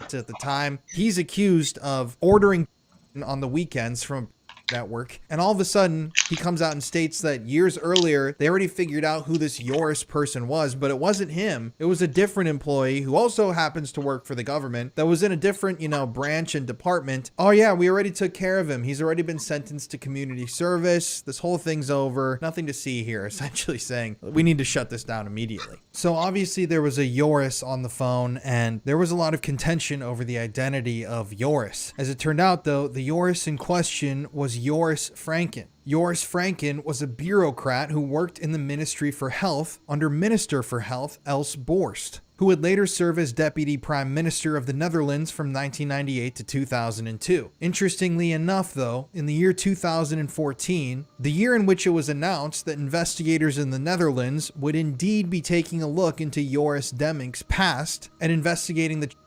allegations against him. Els Borst, the leader of the Ministry for Health at the time of the initial Joris phone call and allegations, would be viciously stabbed to death in the garage of her home. Wow. The murder of Els happened just a few short weeks after it was announced that the investigations into Joris Demmink would be commencing in the near future. Kind of weird, right? The woman who was the head of the department where the supposed Joris was working at the time of all of this dies because she's stabbed to death in her home. This is an unsolved crime to this day. They initially tried to label it as a self-unaliving, but obviously that's not true. This was a brutal, vicious stabbing. It was an extremely gruesome, bloody scene. So you can look at that and discern that that was... Yeah, because when I first heard stabbed, I'm like, well, they can't call it suicide. But then, you know, I'm thinking... they'll still do it. They'll still do it. Although, repeatedly stabbed. You think after like the third time, like, yo, this is bad. I'm not gonna, this shit hurts.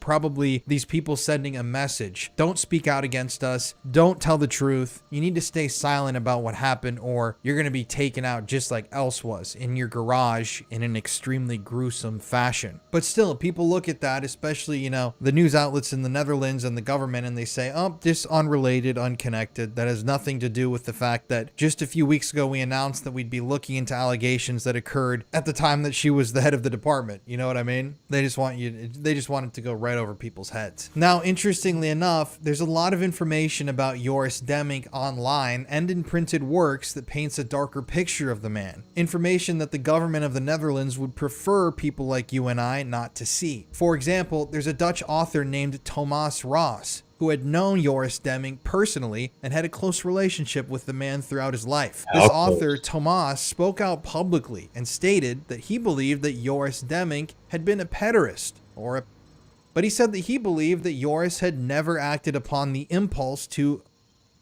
illegally. According to that same author, Els Borst, the former leader of the Ministry of Health, was murdered over what she had learnt during her tenure at the Ministry of Health in the 1990s. Apparently, during the time that she spent leading the Ministry of Health, many reports of rampant carried out by Dutch politicians and other prominent figures in Dutch culture had been turned into her office in the form of reports received from social workers at various government care facilities under her supervision during that period. So it seemed as though Els, the woman who was murdered, would have known a lot about Joris Demmink and the other alleged that he ran around with. She would have read those reports that were made by social workers that detailed the that children suffered at the hands of some of these.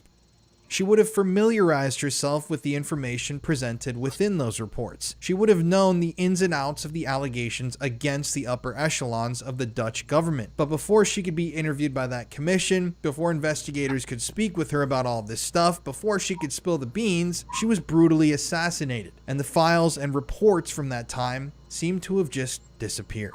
Just about a month after Els's murder in 2014, that full investigation had in fact been launched, quote, into the involvement of high-ranking people in parties with underage boys. In addition to the name of top civil servant Joris Demmink, those of 3 chief public prosecutors were also mentioned, end quote. That quote was taken directly from a Dutch newspaper that was reporting on this affair at the time. In 2012, Joris Demmink himself was still in a position of considerable power in the Dutch government, but he had resigned from his position as Secretary General. When you think about all these stories and these, like, pedophile groups, clans, whatever the fuck you want to call them, most of them are gay. Most of them are dudes that want to fuck a boy. And they used to say that maybe it's true, but I don't see, with all this shit, it seems like the boys get raped more than women, girls. I'm not saying that it doesn't happen on both sides, but I feel like all these stories, it's always more likely to be boys. Especially with Diddy. With this guy. Around the same time that the U.S. Helsinki Commission began their own inquiry to a 1997 investigation into an Amsterdam callboy service which catered to Dutch justice officials, and that case itself was known as the Rolodex Affair. In the year 1997 in Amsterdam, a man who had been arrested for his girlfriend's daughter, himself in a complained to local police officers about a double standard which allowed government officials to skirt their own child laws. This man who was in custody basically stated to these local police officers, rules for thee and not for me. But why did this man make these statements to local authorities? Well, as it turned out, he had some inside information about parties that were happening in the Netherlands, parties that involved high-profile people in the Dutch government. After being taken into an interrogation room, that man, then opened up and began providing those local authorities with precise and damning information on a callboy service called the Bellboys, which he claimed children to Dutch justice officials on silver platters for cash. According to the himself, the child service was being operated at the time by a known child named Carol Maasdam, who was also known by the alias Alex Privy, a man who was a known associate of Warwick Spinks and Lothar Glandorf, another known.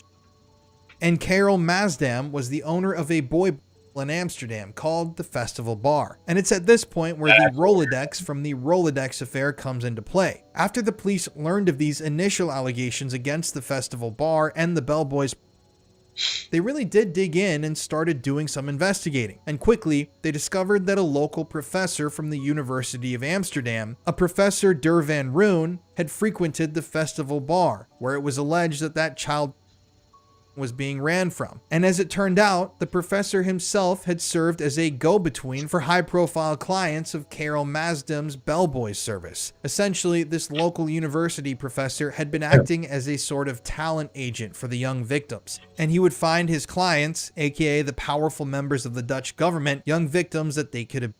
But this was back in the 80s and the 1990s, and there weren't really computers or online services that this professor could have used to store the contact information of the that were employing his services. And so while he was... Rolodex, in theory, is like the Epstein Black Book. Serving as sort of a butler for the elite, serving them these children on platters, he would write down the names, numbers, and contact information for all of the clients. And he would store that information in a Rolodex. A Rolodex. That's so oddly familiar to Epstein.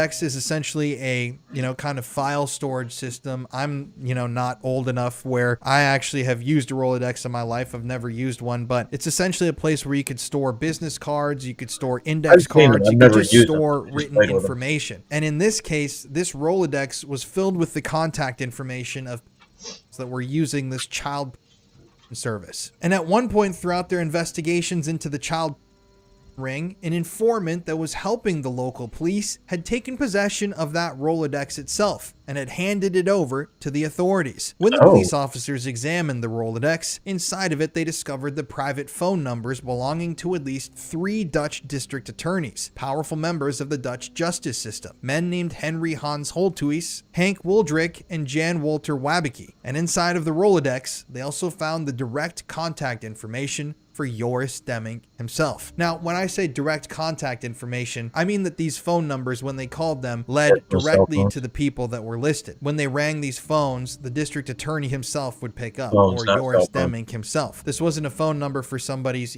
office. These were like direct lines to these people. So how did this child have such personal information for these high-profile people? That's something that you need to ask yourself. In 2012, the Helsinki Commission began a hearing and legal proceedings that looked into child in Amsterdam, historic allegations. And during those hearings, a boy who had been working in the Festival Bar at that time would testify. This witness, who had been as a child and had worked, I say worked loosely, he was forced to himself at the Festival Bar as a part of the Bellboys child, testified that Carol Maasdam, the same man that the had told the police in Amsterdam about back in 1997, had sold boys to a group of producers in Amsterdam, and even stated that some of these men who had children from Carol's service had been involved in producing.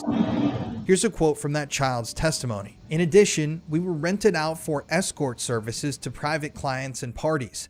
The same person who ran the also made films. I performed in 3 of those movies. I also knew people who made movies. I was offered vast sums of money to perform. Yeah, I was offered vast sums of money to perform in one of these movies, but refused. due to the fact that at the end of these movies, the actor is now obviously this person who was as a child as a part of this bellboys, he's talking about where, you know, typically, especially with a ring like this, these children are on camera by sometimes multiple men, and then at the end of the film they are in extremely graphic ways. Like in our Warwick Spinks episode that I did about a month or two ago, I talked about one of these films that was produced in Amsterdam at the time, where a kid was gruesomely on camera for these people's pleasure. In his testimonies, that same witness also claimed that during one particularly disturbing night while they were working as an underage boy at the festival bar, the Professor Van Roon, who had kept and created that Rolodex, had personally introduced him to none other than Joris Demmink, and had been instructed to go outside and have with Joris Demmink inside of his government car. Here's another quote from the victim's testimony where he describes this. Quote, "As escort, I worked for the same owner and worked out of a bar called the Festival Bar, where I met Professor Van Roon. Professor Van Roon was the man who introduced me to Joris Demmink. We were sitting at a table, and he said that I needed to go outside to meet Joris Demmink in his car. Joris wanted to have sex with me, and I refused. I did have oral sex with him. The second time that we met, he wanted me to go with him to his home in Den Haag, Rijksstraat 13. I didn't want to go with him, as we were forbidden to leave the city of Amsterdam by our..." End quote. And bizarrely, this wasn't the first time that government authorities in the Netherlands had heard allegations of children being in the back of Joris Demmink's car. You see, back in the 90s, there had been multiple complaints made by Joris Demmink's personal drivers that had been assigned to his detail, that had driven that same personal government car for him, who claimed that they had witnessed disturbing and illegal activities. One complaint had been filed by a driver of Joris's named Rob Mostert. In the complaint, Rob plainly stated that Joris Demmink had with young underage boys in the back seat of the government car in his presence. Literally, he essentially was stating that Joris had children in the back seat of the car while he had made his driver, Rob, sit there and watch/listen. Now, interestingly, shortly after that initial complaint was filed, the driver, Rob, died. So it was never followed up on by the proper authorities. But soon enough, more complaints would be made by additional drivers. Here's a quote from a Dutch newspaper published in 2014 discussing this. Quote, "A prosecutor and an outside consultant who worked there told this newspaper, Justice Officer Tjeerd Postma, quote, I told the BVD about complaints from drivers about nightly visits to a club and about a business trip to Brussels, where Demmink had sex with a young boy in the back seat of the official car, while the driver saw everything through the rearview mirror." End quote. According to former Justice Manager John Moleker, the top officials of the ministry were aware of a complaint that another driver, Rob Mostert, allegedly submitted about Demmink. Moleker later learned that the case had not been investigated because Mostert died shortly after his complaint. Former Works Council Chairman Rinus Bruhl says that the complaint has been lost.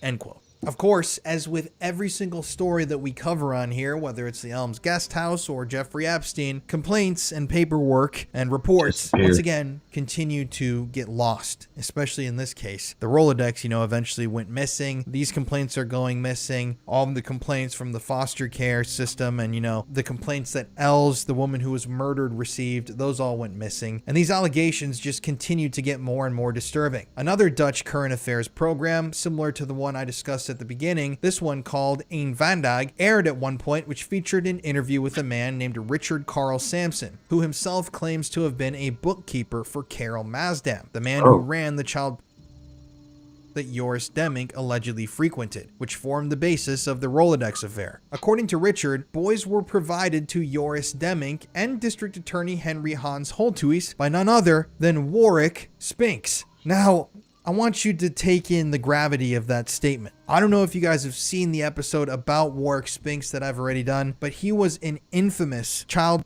who operated in, really throughout all of Europe, and Warwick was financing and producing of children. This is a guy who is convicted of these crimes. This is a guy who's tied to top officials in so many different countries. I've already covered this kind of extensively on the channel. But now you have another guy who, in a completely different affair, is claiming that Warwick Spinks children to an elite member of a country's government. In this case, It's Amsterdam's government in the form of Joris Demmink. But just to see somebody testifying that Warwick Spinks is involved in this is incredibly disturbing, because that guy is one of the sickest people that's ever walked the face of the earth. And yeah, here he is again popping up in this story, allegedly providing children to another high-profile client in the government. But the onslaught of allegations against Joris Demmink and the other members of the Dutch elite only continued, and to this day, they're still unfolding. For example, in 2016, during a court hearing in Amsterdam, 9 witnesses came forward to testify, and they all stated that they had been used as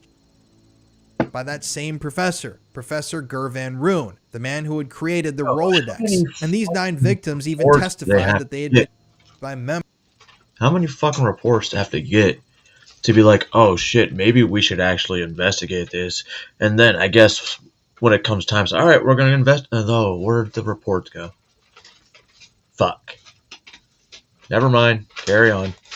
Members of the Dutch royal family. Here's a quote from a newspaper article that was covering the court hearing. Quote, among those implicated are Prince Klaus, the late husband of former Queen Beatrix, the former finance minister and executive director of the International Monetary Fund, Onno Rudding, and former Amsterdam mayor Ed van Veen, the Algemeen Dagblad reports. End quote. Now, interestingly, one detective from the Netherlands who had been tasked with investigating the bellboys eventually went on the record and stated that the case had been closed in 1998 after the arrest and sentencing of Karel Maasdam. Interestingly, the investigation was also shut down just shortly after that group of senior government officials, including Joris Demmink, had been implicated in the affair. But there are still more allegations against Joris Demmink. That all is incredibly damning and should be damning enough. But we still have to talk about the boys that Joris Demmink allegedly in Turkey. In March of 2014, just over 10 years ago, the Dutch government showed that there was never any investigation into Joris Demmink throughout the Rolodex affair, which was explicitly confirmed by Minister Opstelten,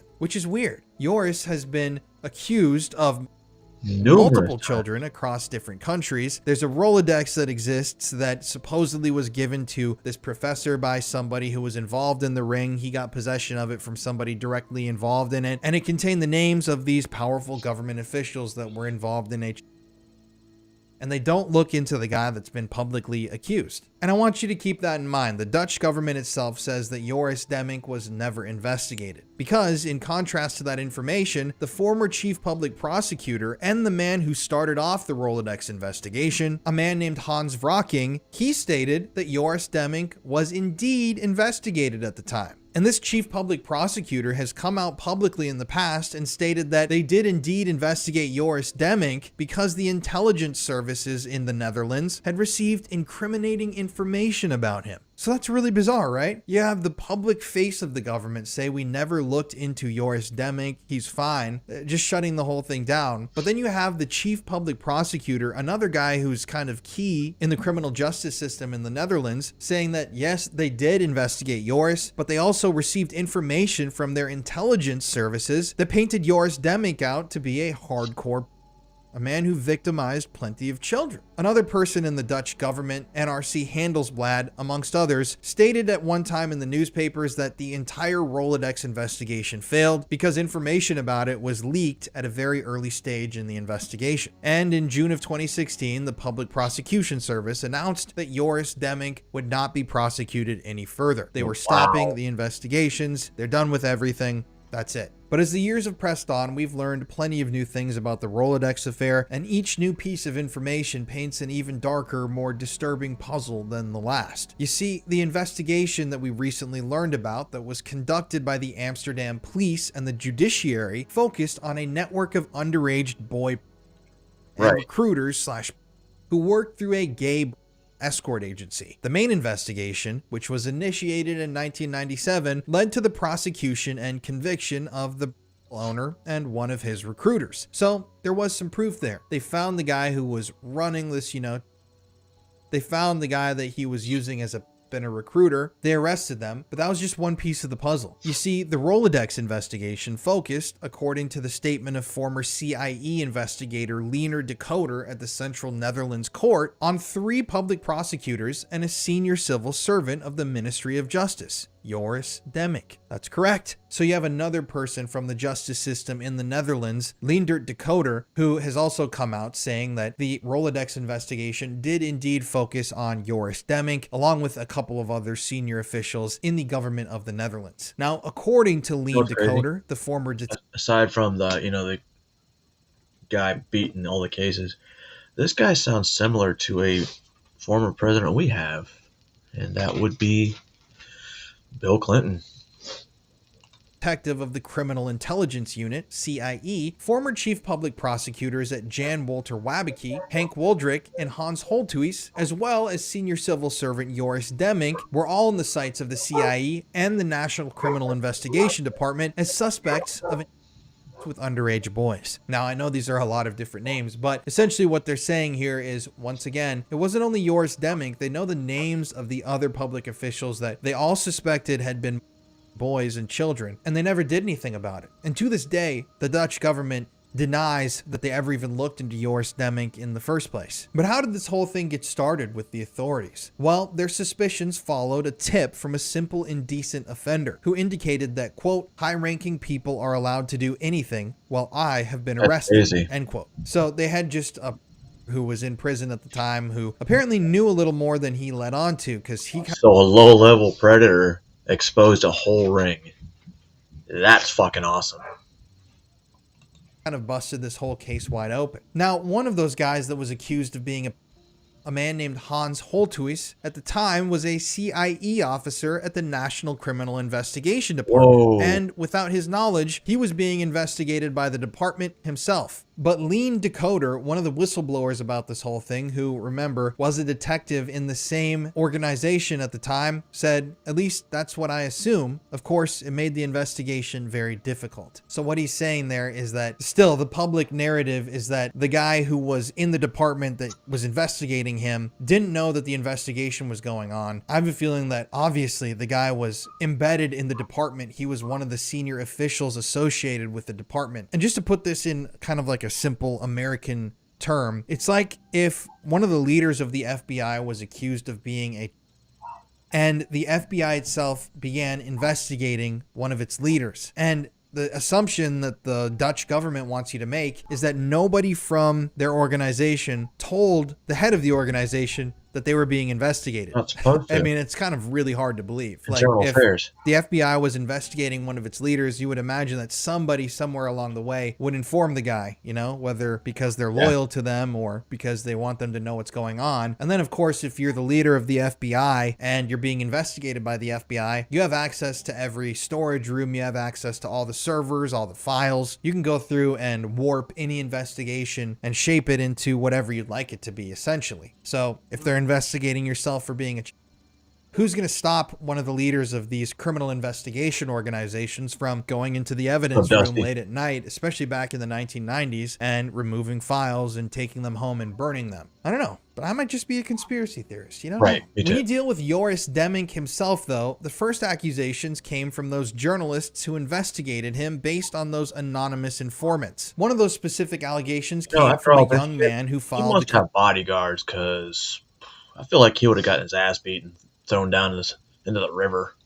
complaint against Joris Demmink on October 14th, 2003. In this complaint, the young man claimed that, amongst other things, he had been paid by Joris Demmink while he was an underage boy to have sex with him. But interestingly enough, that complaint later turned out to have been false, and the man who made the complaint was convicted, you know, for lying under oath. But then there was another man, a Turkish Kurd, who was sentenced to life imprisonment for contract hostage taking and named Huysen Bijbesen, who claimed in 2007 that the judiciary in the Netherlands had conducted a sham trial against him in order to prevent him from talking about Joris Demmink's alleged behavior. So one of the young men who made the allegation that Joris had him when he was underage, he was found to have been lying about it, and he was convicted to prison time for it. And then another guy who claimed that he was also by Joris Demmink was again put into prison, and he claims that he didn't even commit the crimes that they put him in prison for. That's They crazy. just wanted to shut him up about, you know, what he was going to talk Sounds about like when some dealing Hollywood with shit, Joris huh? Demmink. It's another thing that governments can do. They can put you in prison for crimes you didn't commit to make you sound crazy. Because who's the public more likely to believe? Wait A random a guy with no minute. criminal record who's That sounds familiar. That sounds familiar. Did that happen any time in U.S. history in the past 10 years? No, they never just threw innocent people in jail without convictions for no reason, that the crime they didn't commit. Who's making these allegations in society and out in public, or a guy who's in prison for abduction and weapons charges and drug smuggling. More often than not, they're going to be more likely to believe the guy who has a clean criminal record versus the guy who's making these allegations from a prison cell. Interestingly, some of the investigations that were undertaken into the Rolodex affair found that Joris Demmink was allegedly blackmailed by the Turkish government with alleged contracts in order to ensure that the Kurd who was making these complaints, Hoyasin Bibasin, received a life sentence in prison in the Netherlands. Interesting, right? There are also two Turkish men named Mustafa and Osman who filed charges against Joris Demmink in 2008 and 2010 for of a person under the age of 16, and these men claimed that they were 13 and 14 years old at the time that Joris Demmink. Did they disappear? There is no evidence that exists at this point that Joris Demmink was in Turkey at the time, and Joris Demmink himself states that he hasn't been in Turkey since the year 1986. But are we really just going to take what he says at face value and just listen to the guy that's been accused by multiple children of them? And sadly, even though at this point there were multiple young adults that were making these allegations against Joris Demmink, coming forward and saying that he had them when they were younger, nothing changed. None of these cases led to any prosecutions. People in the country of the Netherlands wrote these victims off, at least the people in the upper echelons of the Justice Department and government did. And afterwards, those two Turkish men both filed a complaint of not prosecuting criminal acts on October 24th, 2012. On February 12th, 2015, the Public Prosecution Service in the Netherlands reported that the investigation into the events in Turkey appeared to have stalled. The reason for this was that the Turkish judicial authorities refused to give their Dutch colleagues permission to hear witnesses in Turkey on the grounds that the suspicions against Joris Demmink regarding in Turkey in 1995 had expired. So now it seems like the Turkish government is involved in trying to cover this whole thing up, saying that the statute of limitations essentially has expired, so they can't prosecute this guy. They can't really do anything. In June of 2013, two former prison directors made a statement to a notary in which they said that during a business trip in 1992, they heard a staff member of the Ministry of Justice complain that she had to arrange, quote, young boys over the phone, end quote, for Demmink. Joris Demmink, who didn't go on that business trip in question, has rejected those allegations. So Joris Demmink to this day is still a widely respected figure in the Netherlands and somebody who has managed to beat every single allegation against him. Even though now you have multiple young adults who have come forward saying that they were by Joris Demmink when they were younger. You have this Rolodex that went missing with all of the names and addresses and contact information for involved in this ring. You have an investigation that was done by a news program where they tapped a telephone call and heard someone talking about arranging young boys for Joris on the weekends. You also have multiple agencies that investigated Joris Demmink and the Rolodex and everybody else that was involved that nowadays claim that they never looked at him in the first place. And when you ask me about these things, when there's smoke, there's fire. Especially in a case like this. All these allegations and all of these things that are said to have happened,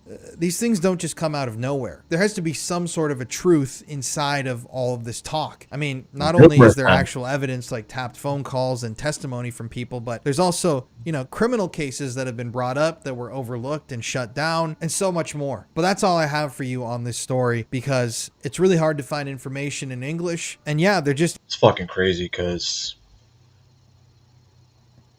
oddly familiar situation, the UK, United States, multiple parts of the United States, reality, because you think about it, Diddy had what? New York, Epstein had Florida, Weinstein had California.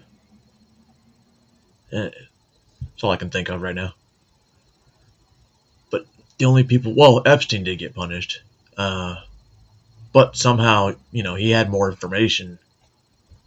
But he hung himself with the help of Hillary Clinton. Diddy, Yeah, what? We haven't heard about Diddy in a while, have we? Huh. Almost like he faded into the background because of Donald Trump. I want y'all to hear me out. Before we leave, completely off the topic. Remember the coverage when the DC crash happened, right? Tons of coverage. Then you look at this Philadelphia plane crash, and now you can barely see it on any of the main pages now. All they're talking about is a DC crash and air traffic controllers and a female pilot. But when you go back, especially when you look at the photos of Philadelphia, the area where the plane supposedly hit is pretty interesting.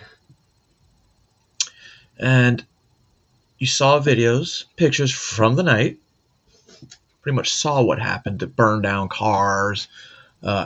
Actually, I didn't really see a picture of a plane, but maybe a door, but could that be trusted? But the next morning when they having drone footage going over the area, where was the plane? Where was the plane? Why did you clean it up before a proper investigation was completed? Huh? Doesn't that typically take like 24 hours, 24 to 48 hours? Because you're going to have multiple organizations come out and do their own investigation. And then they take it all and investigate it later inside the big hangar. No mention of the black box for Philly. But they found both black boxes for DC. Conspiracy, right? Correct. But that's why I'm here. Because I'm not telling you how to think. I'm just going to tell you what I've seen and what I've heard and what I've observed, which would be seen and observed, same thing. Maybe it's a different perspective, right? Maybe that's why you're here. You like a different perspective. Or you're here because you think, like my hair, you want to see my hair if I'm going to cut it, my beard, or when I change my background, if I change my background. And you like my old Henry? Right there. Telling y'all to think. Just think. Absorb information. Absorb all the information that you can find. And then you can say, yeah, that's what I think. Or, nah, I disagree. You're an idiot. And which I'll gladly accept being called an idiot. And Zippity, I got one thing to say to you. Doodah!